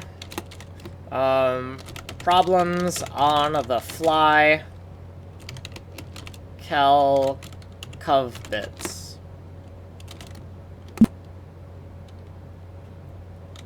Actually, no, we're gonna say cal cov bits is wrong, right? So, okay, and \n, or actually, no, we don't have to do a \n if it's an error. So this means that, this also means, we're at video 99, and the time is 3 hours, 58 minutes, and 50 seconds.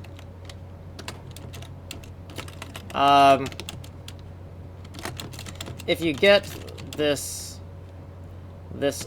error message, the mistake is in your test runner code and not the and possibly not the function being tested. Fix your test runner code first. Okay, right? So we're just saying that if we get this error, it means that the actual test code we're running has some type of mistake, and we're going to have to address the mistake in the test running code first before we go any further, right? So we got, you know, who watches the watchers? It's kind of the problem we have here, right? It's the test code that's wrong, it's not our actual test. So we'll do a binary printf, and we had like a bprintf, right? Or is that locally defined? Like, where do we define that? Is it defined for the whole thing? It looks like it's not. It looks like it's just defined for this. So we're gonna have to take this and redefine it again if we want to use it in this code here. So this is where we said, so why not, we already kind of locally, we've already been kind of locally defining this, so we might as well define it here. We barely have enough room to do that, but here we are. Here we did it, so we're good. And then we'll say bprintf, And we'll take, this is kind of what we want to print off. So we'll just say this is the generated value. So generated value. And then we want to do the other thing here. This is our 3x value, right? We're generating 3 on the fly. So I'm just going to call it 3x. And it's one of those 3x values. And we also probably want to know what the layer is. So we probably also want to know what dex is. We don't want to print off it like that. We don't want to print off the dex. So we're going to print off the dex, %d\n, and the dex. Then we also want to know what the layer is. Right, what is the index? What's the layer? And then maybe kind of printf some space between all this stuff. So printf \n a few times. Have a little bit of visual space between this cluster as well, between the error message, and then put a little space here, right? Okay, so we're going to give that a run, and we're going to see this message, we hope. And then we're going to see what went wrong and maybe figure out how to properly generate it on the fly. This is kind of like a lot of redundancy where, you know, is this a reasonable amount of redundancy? Are we getting out of hand? I don't know. It's better to be too careful than not careful enough. So if we are going to err on one side or the other, we're going to err on the side of making things a little bit more robust. So we can see that the layer is 0, the index is 14, but the layer is 0. Now that actually kind of seems kind of wrong to me, right? The layer of 0, how the heck are we getting an index of that large, right? Oh, well, the first problem is that the index needs to be recalculated, doesn't it? So let's recalculate that index. So at vid iid 0099. The time for this is 4 hours, 3 minutes, and let's say 30 seconds. And we just want to recalculate index accessor for... Right, that's what we're doing here. So let's figure out what that needs to be. So dex equals, I don't know, right? Well, let's look at where we are. So we have a certain layer, we have a certain tile exponent, we have a certain tile quadrant, and we should also be within a test, should we not? Are we, like, why do I not see a test here? That seems like a mistake, doesn't it? I mean, so this is like, we're looking through here, and where does this end? Okay, so test index is all the way on the outside. Okay, that's fine. So we have the, we want 0, then we're going to add the test index times the stride. And actually, let's just take this, we already have this calculation somewhere, don't we?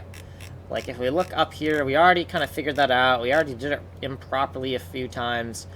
So let's just take where we're calculating this for the first time.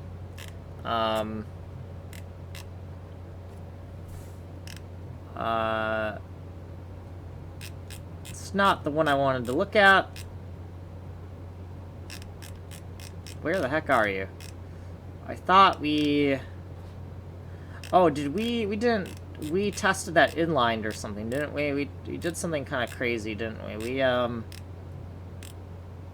When we calculated the expected output values up here, our index, this is the dex that we want right here.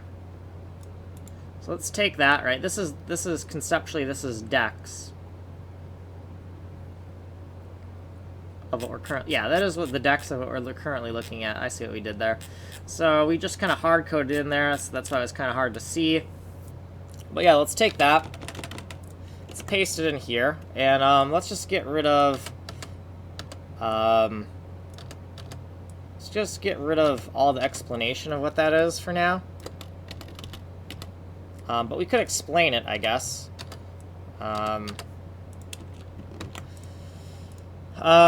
So right here, we want to take the test index, we want to multiply by the stride, then we want to hone in on the current layer column we're looking at, right? And we should have the layer column here.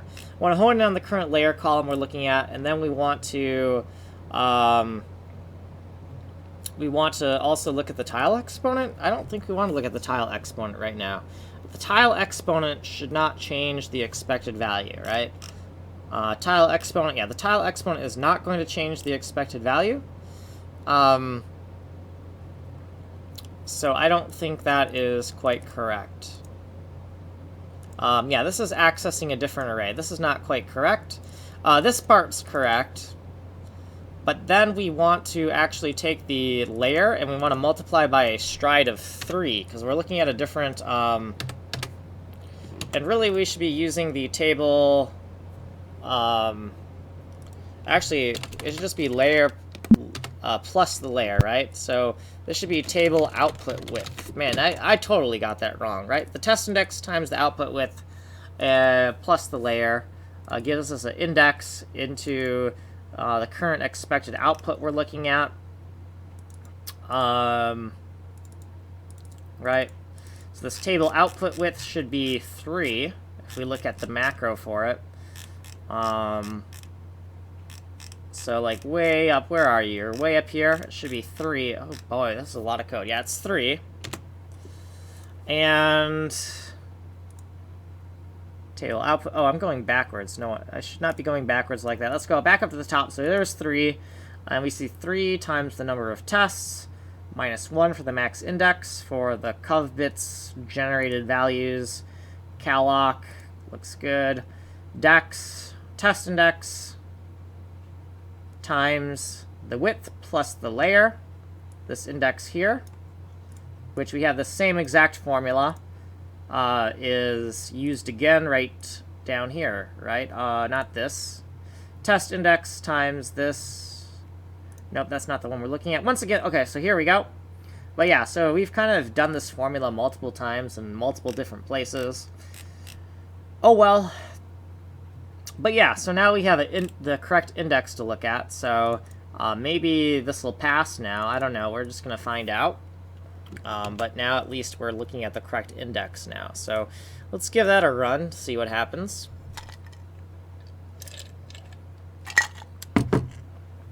Okay. Okay, and then we're going to switch over to the first editor and lazily invoke those unit tests. And see, okay, so now the test index is 4, the tile exponent is 0, the layer is 1. And we see that the calculated values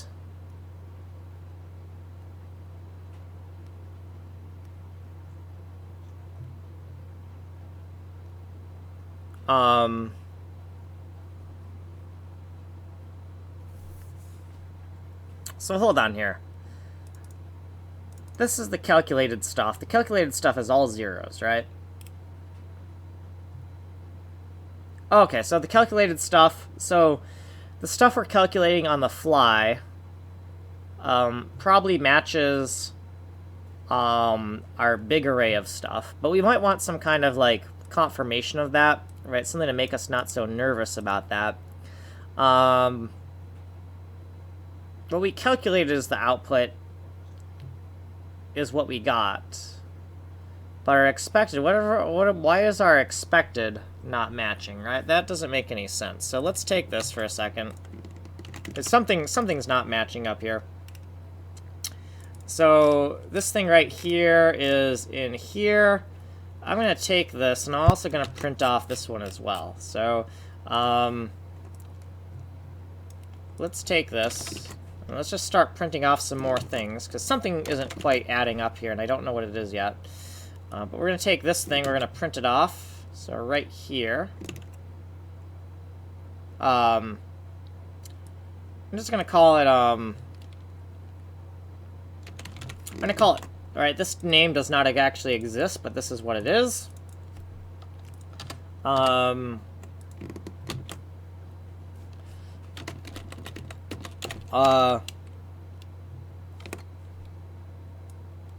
Dex, generated expecteds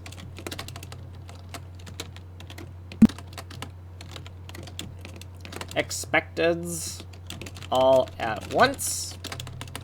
So this is what the generated expected all at once, and these are also generated expecteds 3 at a time, right? So that's the difference between these, right?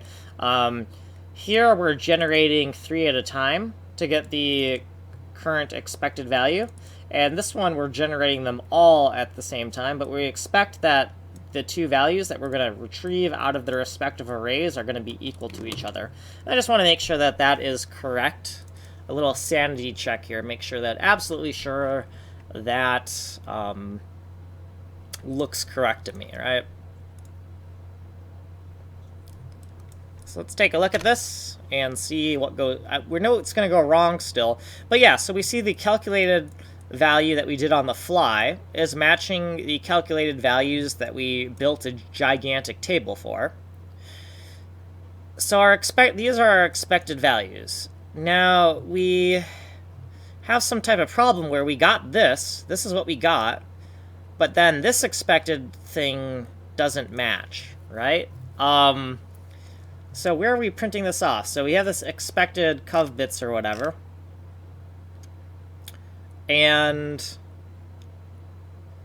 to me, that kind of tells me that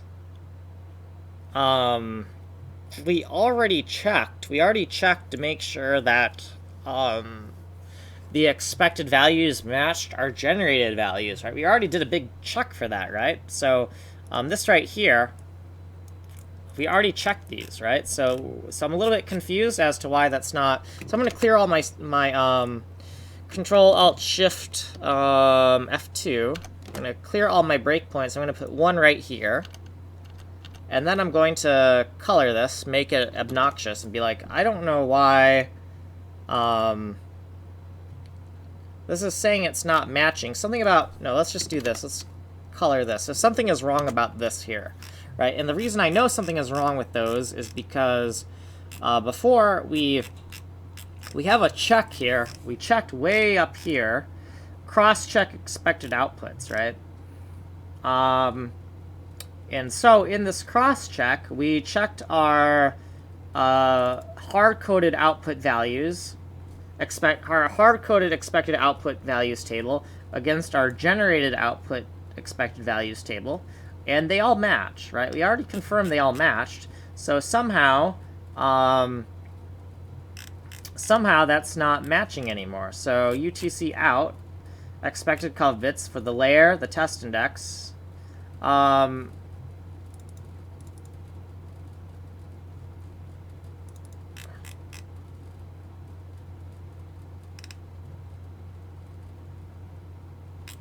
So the question is, why does this not match? The table output with the test index, the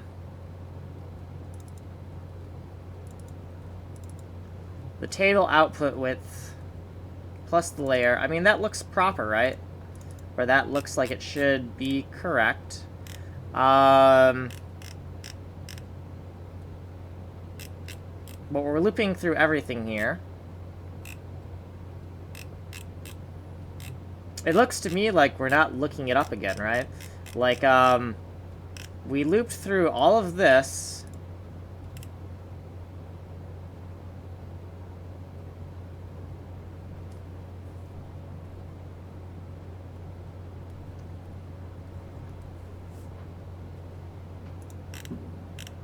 Gaia, so we never did anything with this, right? It's not used in here anymore, right? So this is where we're doing all of our puts. And we kind of refactored this to have one loop where we do all of our puts, and then we had another loop where we do all of our gets, right? So we can see right here that this is just not used in this loop at all, right? So that's our mistake. So let's take this out of here. And we know that this first loop here This first loop is where we're putting all the values, and then we do another loop here where we get all our values and just make sure that it works correctly, right? So here is where we should actually set the expected values here, right? And if we fetch them, right? And if we fetch them here, then I think everything should look correct, right? So our expected value seemed not to match, even though we already cross-checked it and said that it matched. And now we see why that was. It's because we had this line of code in the wrong location. So we can make a note of that, at vid IID, in the time is, or the video ID is 99, the time is 4 hours, 16 minutes, and we'll say 30 seconds. And this assignment was in the wrong location. All right, this assignment was in wrong location, and we just relocated this to be in the correct location. And it's get expected whatever the hex, right? So now this right here is in the correct place. We might want to kind of like draw this in a way where this comment looks more like it belongs with this piece of code. So we'll write it like that. And then we could do this if we want. Okay. So let's give that a roll and see what happens next, right? So we detected a problem with our test runner, right? So our problem we might not have any problems in the code we're testing, but we had problems with the way we wrote our test runner code. So let's kind of see what happens and see maybe if we're lucky, our test code passes, right? So, and indeed, looks like our test code passed. So that's good, awesome. So now the next thing is, let's write more test code, right? So let's go into where we were writing these tables. And now this is a little bit clunky, right? Because like we see all this stuff, and our test table is like right here. Like I don't know if that should be there, if it should be like somewhere up at the top. Now this is,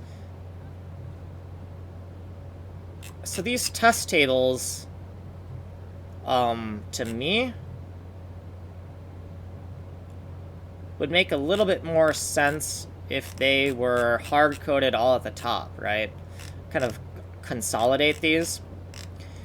So let's consolidate all of these test tables, right?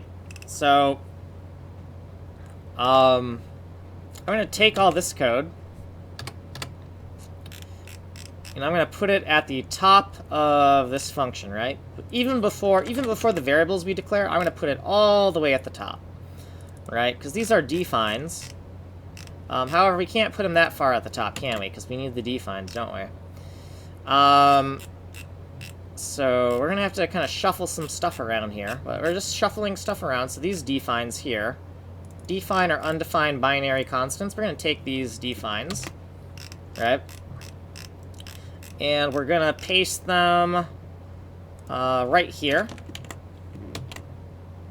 Okay, and then the next thing we want to paste is we have this table of test data, and then we have another table of test data, right? So you have this table of test data right here. We want to consolidate all that stuff at the top so that when we jump to this test code, we don't have to sort through all of this junk we wrote. We can look at just the data and not have to scroll through all of the other kind of stuff that's in our way, right? So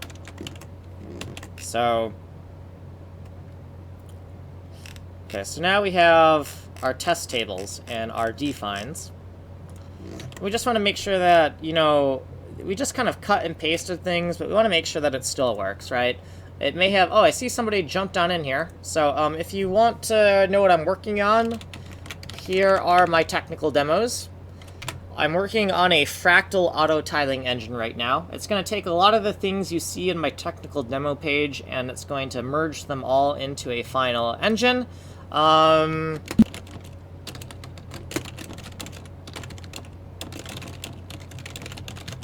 And if you haven't been on this stream before, I'll give you kind of a better intro than that.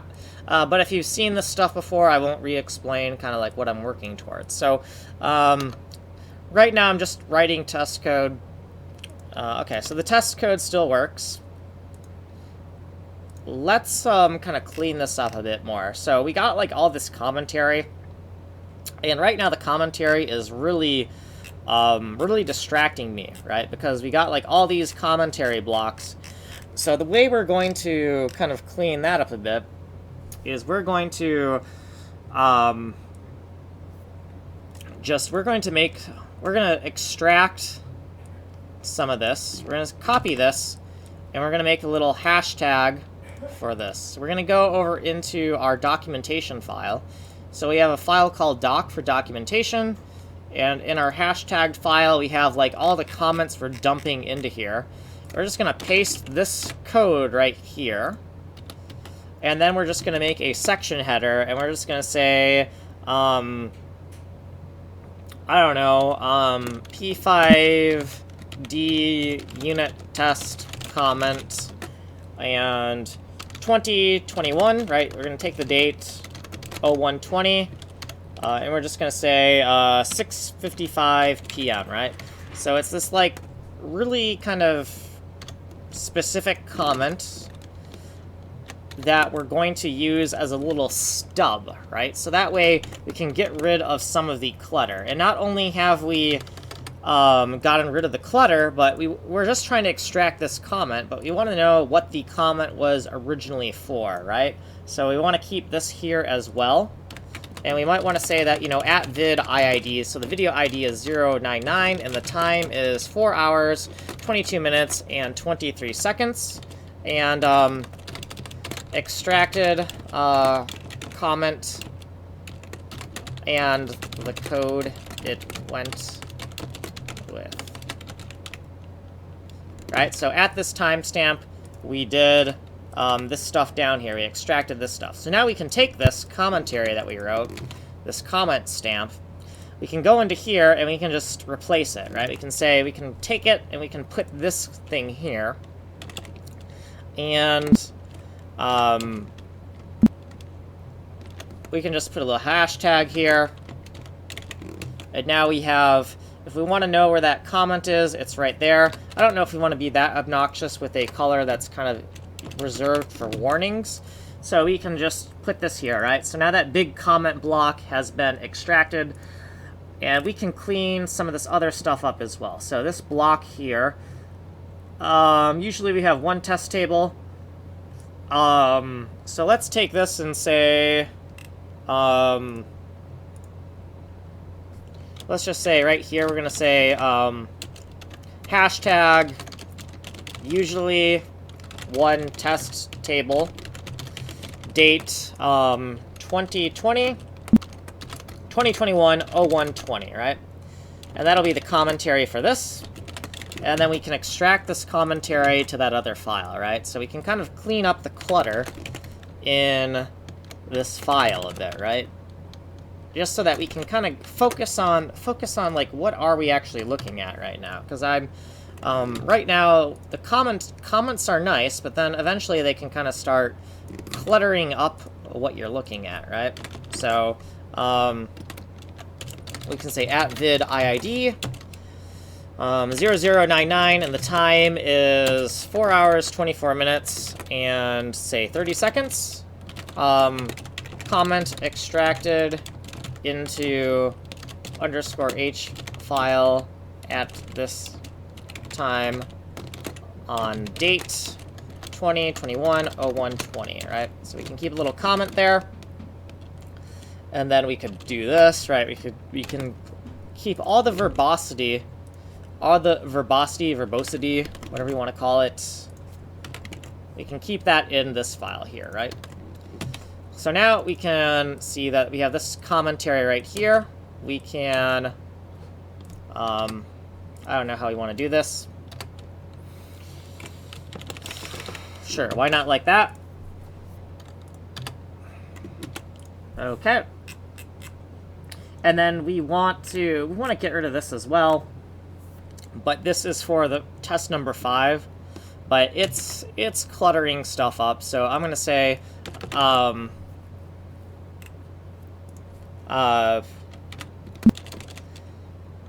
test 5 is transposition precursor, right? So test number 5 is not a transposition test in itself, but it is a precursor to a transposition test, right? So we're going to kind of put that here.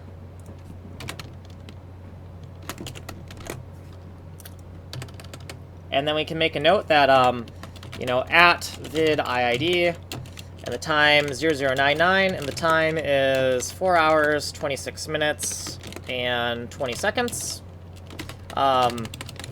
Comment extracted on date 2021-01-20, right? And now we can take this stub here, and we can go back to this code here, and we can just replace this with, you know, a little hashtag this here, hashtag that here, right? So now, when we go to this function here, this test code, we can see all of this data, we can see all of this data, and we can see all of this data, and there's not all of that clutter, right? So we can kind of hone in on what we're doing a little bit easier. So now the next thing is making absolutely sure that the test still passes, and then we're going to write some more test cases and figure out what else needs to be figured out, right? So let's go over. We're going to invoke that test lazily. Hope it doesn't crash on us. So we got some lag. Lag is okay, right? It might just be taking some time for it to compute. Actually, this is kind of worrisome, though. I would have expected it already to be finished by now. So not responding. That worries me. So we only moved stuff around, and okay, so it's I guess it's running. So I think what happened is it may have executed. We have like a random execution for some test code that takes longer for PAINT5D. We have like 2 sets of unit test code for PAINT5D. But yeah, it looks like the test code didn't fail, but our window code has some problems, but that's a different problem. So let's close this program. But let's rerun this one more time and make absolutely sure that it's behaving properly, right? Okay. So we're over here. We're going to go over to the next subsystem, and we're going to test out that code, and that's actually kind of concerning that all of a sudden it's taking a really long time. Like, why is that? Like, we didn't really do anything different. Yeah, that is worrisome. I don't know why I don't know what's going on here. Yeah, that worries me. You know, possibly our random execution of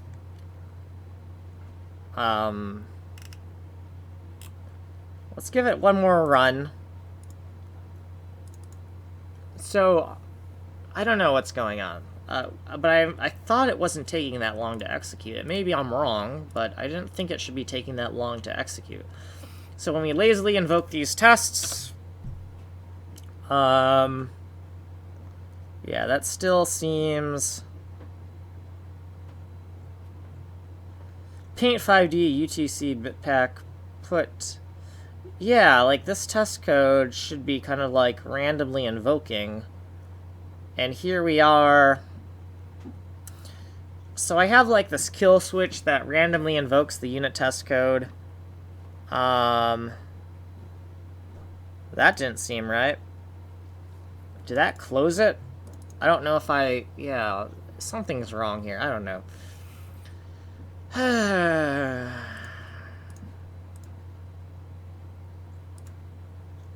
Okay, so let's look at this. So let's go to these different editors, but if we go to the first editor, we lazily invoke some code. Okay, so that time it skipped the long executing test code, and the tests look alright. Okay, so it looks like everything's still in good working order. So now the next thing we want to do is we want to create a 6th test that is going to catch any type of transposition error. And to catch a transposition error, we need to make sure that the edge doesn't match. So we can take this, and we can create a transposition error checking piece of code. And the way we'll do that is we'll just say that over here, we'll just call this B00, right? So B00. And so if we're looking at this when we should be looking at this, we're going to see failure on either either layer 0 or layer 2, right? But we won't see a failure here, right?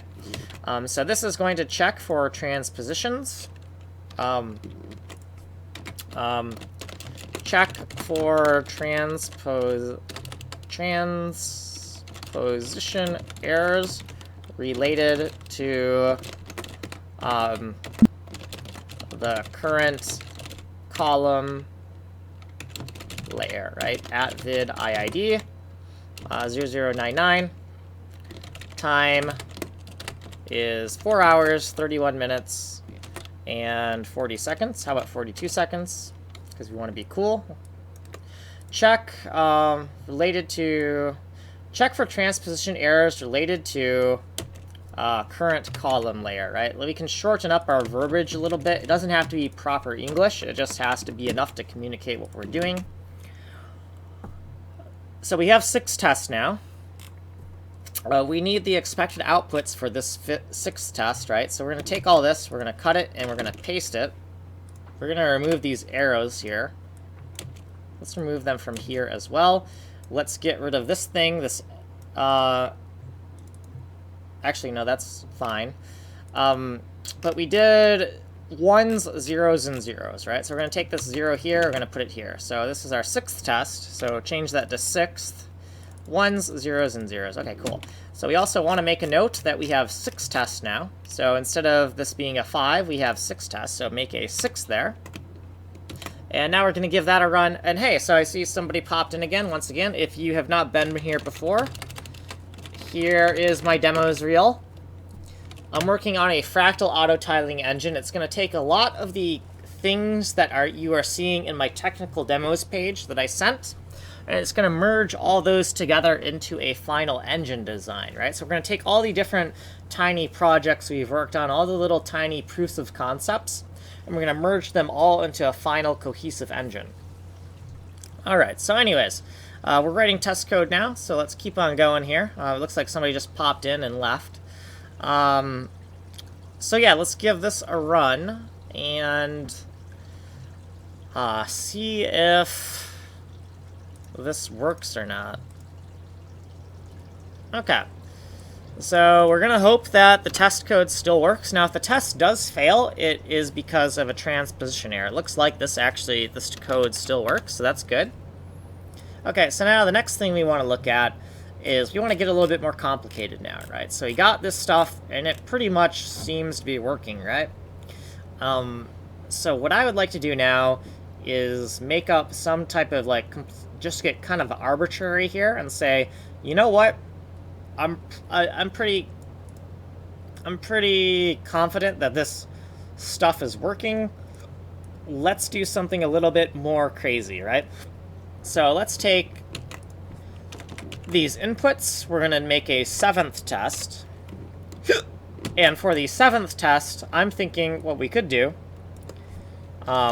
is we could do something like where we got 1, 2, 3, 4, 5, 6, 7, and 8, right? So we got 8 things. I'm thinking 8 doesn't really divide by 3, right? So, but what I'm thinking is maybe we could do something kind of simple where we split things in half. And we could split in half this way. We could split in half this way, and then we could kind of split like this, right? And then we could create some binary constants for this 7th test. So we're going to paste this over here, create a 7th test, and for this test, we're kind of splitting things in half. We're doing 1s and then 0s. We're doing like something like this, and then we're doing the opposite for the next test. And then for the test after that, we have 2 clusters of 0s on each side, and we have 1s filled in, right? So you're doing this. Okay, so now we actually have to make the binary constants for these things here, right? So we don't have any binary constants for these. So we're going to have to take these new binary constants. So we have 3 new binary constants. And we got to go up to where we're declaring all of those. Make some space here. We're going to paste this. And this is 3 more of them. So define. We don't know what the values of these are yet. But before we get to that, we need to... let's take one of these less unique defines. Let's take this again. Let's copy this just in case. In case I forgot, I'm going to copy all this. Then we're going to look for where we're undefining this stuff. So we undefine it here. We have 3 more. So we'll increase the checksum to 13. 11, 12, and 13. All right, cool. And then we got to figure out, well, what are these values, right? We don't know what they are yet, so we're going to open up a calculator. And we're going to just do some bit twiddling and figure out what these binary values are. So we're going to open up our binary whatever the hex. And this first one is going to be a 16-bit value where the most significant bits are all ones, right? And for that, we have FF and 00, which is not surprising at all. And this next one should also be, since we're doing this, should also be 00FF, but we're actually going to confirm that in the calculator. So if we have the least significant bits as all ones, then we have FF, which would be 00FF, so that's good. So now we're going to do something different. We're going to say, I don't know what this would be, but we're going to say that the last 4 bits are going to be zeros, and the first 4 bits are also going to be zeros, but all the bits in the middle are going to be ones. So let's take this, and we have, so it's going to be 0FF0, so that actually is not surprising either. 0x0FF0, like that. Okay, cool. So now that we have those values and we have that in there, the next thing we want to do is say, do we have, does our macro reflect that we have 7 test values now? Because now we have 7 test values, or 7 tests. The number of tests here says 6, we got to change that to 7. So now we got 7 tests. Let's give that another run and see if this also passes. And then we'll get kind of increasingly more and more complicated, right? So it says we redefine this. It's probably because we forgot the undef keyword, right? Yeah, so this says define. This needs to be undef, so we just made a really stupid mistake here. And the compiler kind of caught us. Okay, so now let's run this. Hopefully the tests pass. Then we're going to write more code to further test this, and we're going to get increasingly more complicated with the input values until we're kind of satisfied that everything is correct. So it looks like we failed here, and it says bad generated test values. So the hard-coded value is 000s, and then, so everything's flopped. Okay, so everything's flopped on us, huh? So first of all, where is bad generated test values coming from? So let's take a look for that. So let's copy this, and let's go over here. This is bad generated test values. This is where we're cross-checking our test values. And let's look at what we have here. So for this column, oh, you know what? So this is the least significant bits, and these are the most significant bits, right? And if we go over here, we probably have it inverted, right? Least significant bits are here, which would mean that we're looking at these bits here. So we have this completely backwards. That's why. So we kind of read it like, if we read this, we go ones and then zeros, right? But that's not how we're reading it. Even though we read it like this, we actually need to read it up from here, right? Because the most significant bits come first in a bit field when we're reading it from left to right. So we need to read this from the bottom to the top if we really want this to make sense. And if we read it from the bottom to the top, we can see that it's zeros and then ones here. And if we look at the binary constant, we have it inverted. So we need to take this binary constant, and then we need to take this binary constant, and we need to swap their places, right? And the next thing we need to do is I made a mess of this. The next thing is, we don't even have to... I made a mess of this. Jeez. Okay, so... I completely screwed that up. So let's remove all the commentary here so that we can shuffle this around and make this proper. We said that the zeros are in the most significant bit position. So it's zeros to ones. And so we need this one to be first. We need this one to be... Is this one last? Yeah, this one's first, this one's last, and then we had this one in the middle, right? And this one in the middle doesn't need to be changed because it's completely symmetrical, right? So we don't even have to worry about that. And yeah, so we just made a mistake, right? The mistake was in our test code, right? And so that's kind of why we added these redundancies, because we thought that it was very possible that we might just write our test cases improperly, which we just have, right? We're on the 7th test, and we've already written another improper test case, but because we wrote very verbose tests, we see that we're being informed that it's not the code that's wrong, it was the test that was wrong, right? So we're still getting bad generated values. This is really bothering me now. So we got the zeros and we got the ones. Everything's in the middle here. And then we got the ones and the zeros. And we can see this has... So the generated value is this. Oh, you know what? We're just not doing this correctly. Let's look at this again. Oh, no, our thing in the middle... we just lost sight of what we were doing. When we reshuffled things around, we put the symmetrical thing in the middle, which is not... That's not a bad way to do it, but we need to reorder this. So, okay, so we have this where the ones are in the least significant bit position. We have this one where the ones are in the most significant. So, least significant ones, most significant ones. Do we have that in here? Least significant ones, most significant ones, and then we have symmetrical in the middle. And we see that symmetrical is in the middle here. Okay, cool. So let's run this one more time and hope that we haven't done anything else super stupid.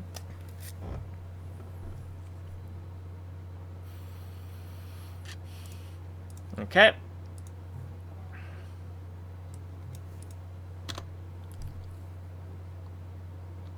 And so now that test code is passing. Awesome. Okay, so now let's write a more... let's make a test where everything is kind of scattered, and once we've done that, we're just gonna say we're done. We're done with this test. As far as I'm concerned, this function works. Now, when we write the actual shader code and we see something that's wrong, then maybe we'll change our mind on that and have to look in more detail. But for now, let's kind of be completely arbitrary and maybe shuffle some things around here, right? So let's just copy and let's copy paste to a few locations. And then let's copy the ones and paste them to a few locations that are kind of arbitrary. And then I don't know what else we could do. Oh, actually, we also have like a 1-0 value, right? We have a binary 1-0 and a binary 0-1. We should paste those kind of randomly in some places. So let's kind of let's overlap one of these, overlap one of these, overlap one of these, and then let's also grab a instead of a 1-0, let's grab a 0-1 and paste those into a few places. So we see a cluster of let's move this, and move this. So now, we still have a lot of these.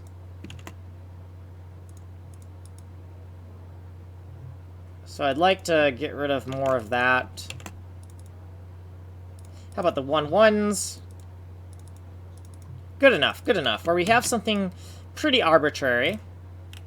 And now we just have to figure out what the bit strings are. Now remember, when we're doing this, we need to go in... We need to read this backwards, right? We got to read this backwards because this is the most significant bit, right?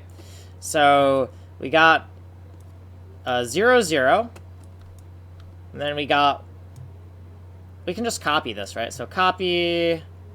And this is 1, 1. So this goes right here. Actually, that's not going to quite work. So here, we've done this. We've done up to here, right? We got the 0, 0 and the 1, 1. Then we want this 1, 0.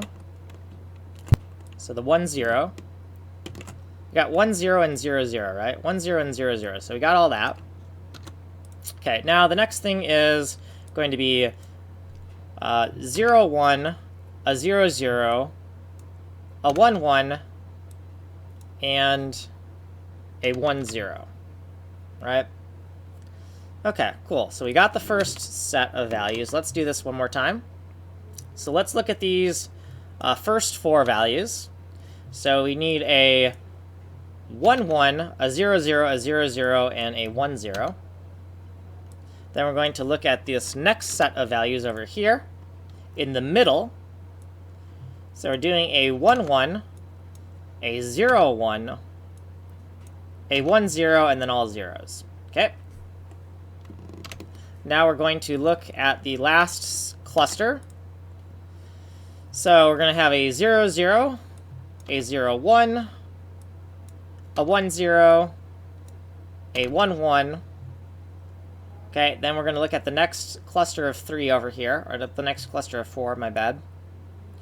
1, 0, 0, 0, 1, 1, and 0, 0. Excellent. So these are pretty arbitrary kind of values. And now you can kind of see why we want to have a little contingency to make sure that these values that we've just hard-coded are going to match this stuff here, right? So the reason why we're going to have a test to make sure that our test code is correct is because once we get really complicated values like this, we want a little bit of certainty that these values that we've hard-coded here are actually correct, right? Because there's a lot of potential to screw this up. So we want some redundancies to tell us when we've screwed up these values. Like I may have not done what I've done right here and made these values that these 3 values correspond to these bits, and these bits. And I may have not done this correctly, and that's why we've added code that's going to help double check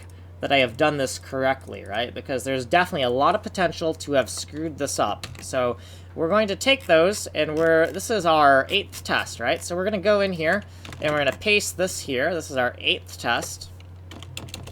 And if this test passes, I'm going to say I'm done writing this code. Like, I'm done. We've written all these different tests. This test has a whole bunch of arbitrary values just thrown in there. If it works, I am satisfied that everything looks good, right? So we'll take this, copy it. The other thing is we want to be very careful that the other defines we used were pretty basic, but these defines are kind of like so arbitrary that we want to make absolutely sure that we do this correctly, and we may actually make some contingencies to make absolutely sure that these are correct. We're going to have some double checking this. We're going to assert. We want to assert that this equals shift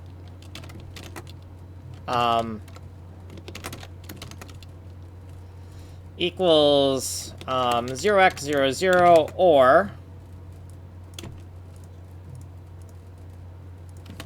so I'm actually going to add, because I'm very paranoid that we could screw this up, 1, 2, so we're going to do 4 and then 4 more.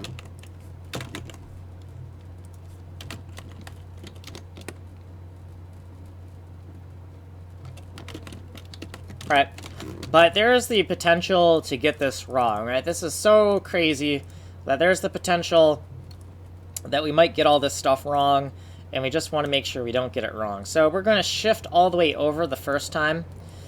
So we're going to do 7, 6, 5, 4, 3, 2, 1, and 0. So this shifting is shifting by the exponent, 2 bits per exponent, and then we're going to just put in the binary values. So 1, 1, and then 1, 0, 0, 0, 0, 1, 0, 0, 1, 1, and then 1, 0. And then we have to put a B in front of it, right? So we're going to assume that these are correct, right? Because they're pretty basic. And you're just going to do a B underscore in front of those. Right? And we just want some extra protection to make absolutely sure that these have been defined properly, right? So we're going to do the same thing for the other one, right? So we're going to do the same thing for this one. We're going to paste this here, and then we're going to look at it. So we're going to zero these all out first so that we can start retranscribing them. And we know that this needs to be 1, 1, then there's 2 zeros, and then there's a 1, 0, and then this is a 1, 1, then we have a 0, 1, and then we have a 1, 0, and the next one is 0, 0, right? Okay, so now we have one more of these to do, so we're going to take all of this code, we're going to copy-paste it, and we're going to take this guy here, and we're going to paste it down here. So we got this check, we got this check, and we got this check, right? So if we color code these, we can see that we have a check for each one of these binary strings, but we need to figure out what this is going to be here. So we're going to blank all these out, and we're going to go over the string and fill this out now. So 0, 1, a 1, 0, a 1, 1, and then 1, 0, 0, 0, a 1, 1, and then another 0, 0. Okay, cool. So we just want a sanity of mind that our test code is correct, right?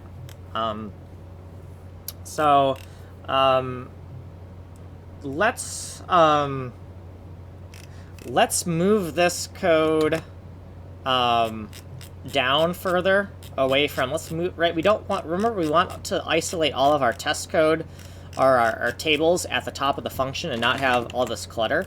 So we're just going to say, you know, double check some binary consts, right? So we're going to double check some of the binary constants, and we're going to put this in here. We're not going to double check all the binary constants, we're just going to double check the very confusing ones, right? And we can make a note of when we pasted this code in here, so we can say @vid_iid, and we can say 0099, and the time is 4 hours, 53 minutes, and 32 seconds. And let's re-explain this one more time for the camera.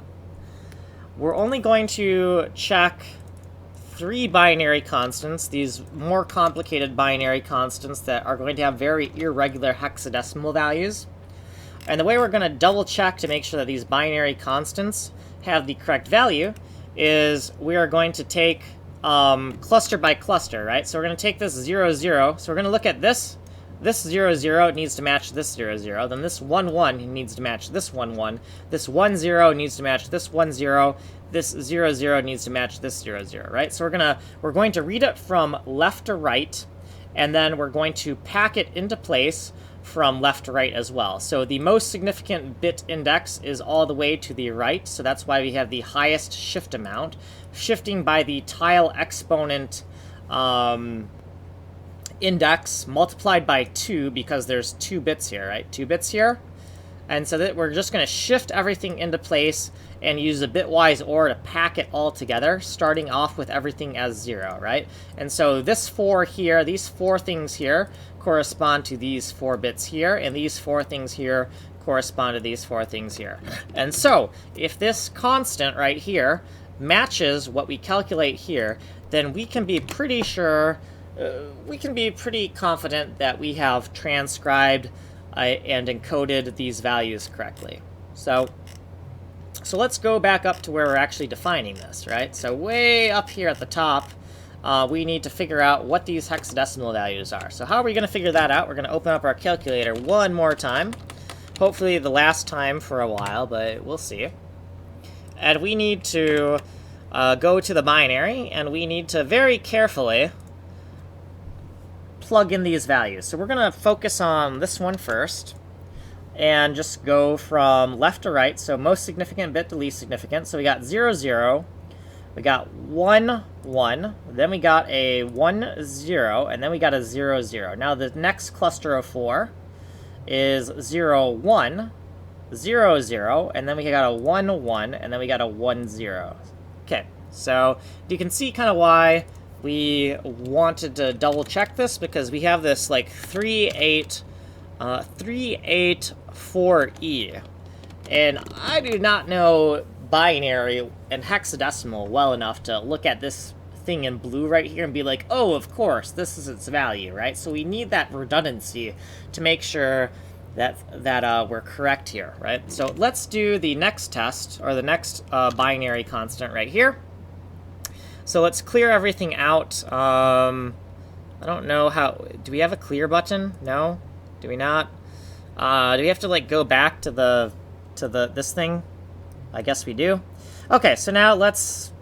I don't know how to fix this. Can we remove this? Oh, well, we're stuck with that. Okay, so anyways, we want to transcribe this. So we got a 1, 1, 0, 0. Then we got a 0, 0, and then a 1, 0. So we got the first cluster down.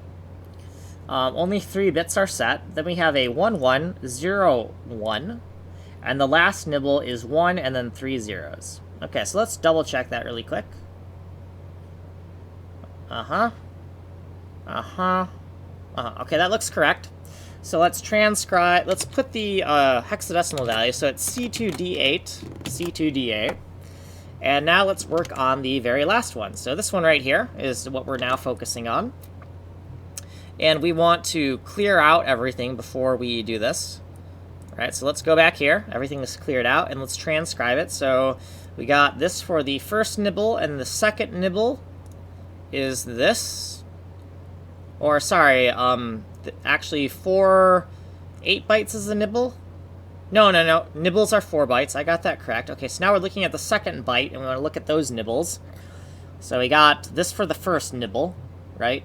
And then for the next nibble, half of it is 1s, and the second half is 0s. So let's double check that visually one more time. Okay, yeah, that looks good to me.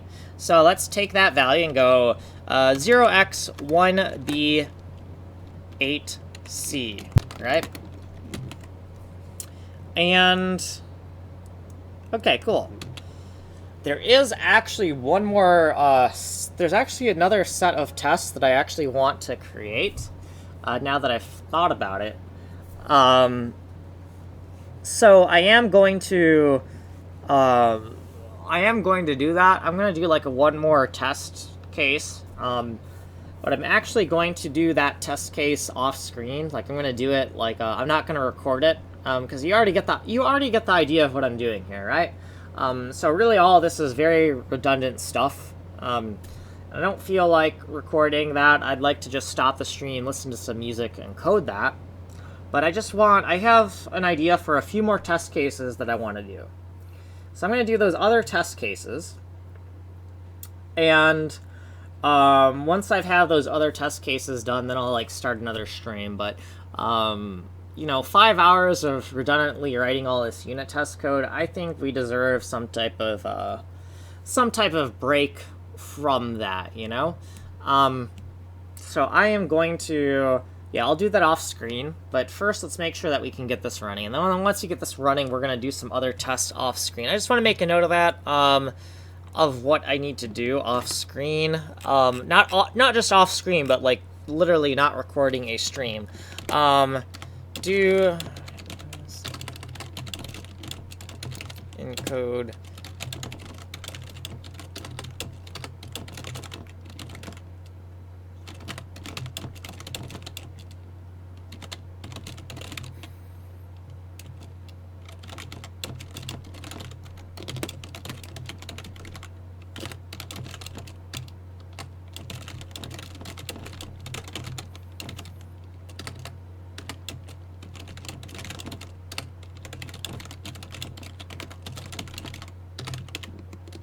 Okay. So we're going to hope that these are correct. We also need to undefine these now, right? So let's go down. Let's look at this thing here. and bring it to the undefined section, and let's paste these things here. Let's call this undef, hashtag undef. And let's hope this works, right? Because I really do not want to have any problems. I don't want no trouble.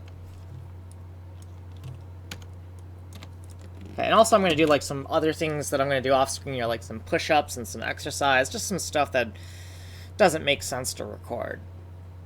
Okay, so yeah, let's give that a shot. Let's hope that works. Also, we need to add that test. I don't think we made note that we have this extra test in here, did we?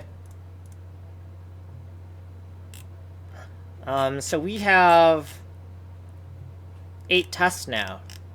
And does our macro say that we have 8 tests? No, it does not. So let's put that 8 right there. Save that. And then we're going to run it, and we're going to hope it works. And if it works, I'm going to just take a break to do some stuff off screen. So I'll do another stream, right? Okay, so that looks good. Okay, let's hope. Let's cross our fingers, cross our fingers, cross our fingers. Hope this works. Oh, awesome, awesome, excellent. Okay, so I'm going to stop the stream here. And we'll get back to writing some more test code later. Well, actually, no. I really would not want to write any more of this test code on screen. We'll see where we end up, but I'd like to do some of this more redundant stuff and not document it just because it's pointless now. We're just kind of adding more values, making sure they work, adding more values, making sure they work. I don't feel like recording that. So I don't know when I'll be back. I guess we'll see. I'm going to try to do more push-ups. Also, let's look at our push-ups thing. I changed that to 40. I'm going to try to get to my 100 allocation. Actually, do I just want to do a gigantic workout section? No, 60 is already a pretty hefty amount. And we need another session of 60 anyways, because Wednesday was only 40. Or, no, Tuesday was only 30. Oh, yeah, so we have... Let's try to get our 100 in, and then before we eat, we'll have to do like another 60 or something. I don't know, but we have a lot of exercise to do, so I'm going to stop the stream, and I am going to do my push-ups and whatnot, and jump on the trampoline and all that good stuff. So I'm going to change this right now. I'm going to be a person of my word and say that I'm about to do 60 more, and that way it's as good as done. So. As long as I'm a person of my word, this means that I'm stuck and now I have to do them. And I'm going to stop the stream here, and we're just going to say that here's kind of where we were, and I will see you later.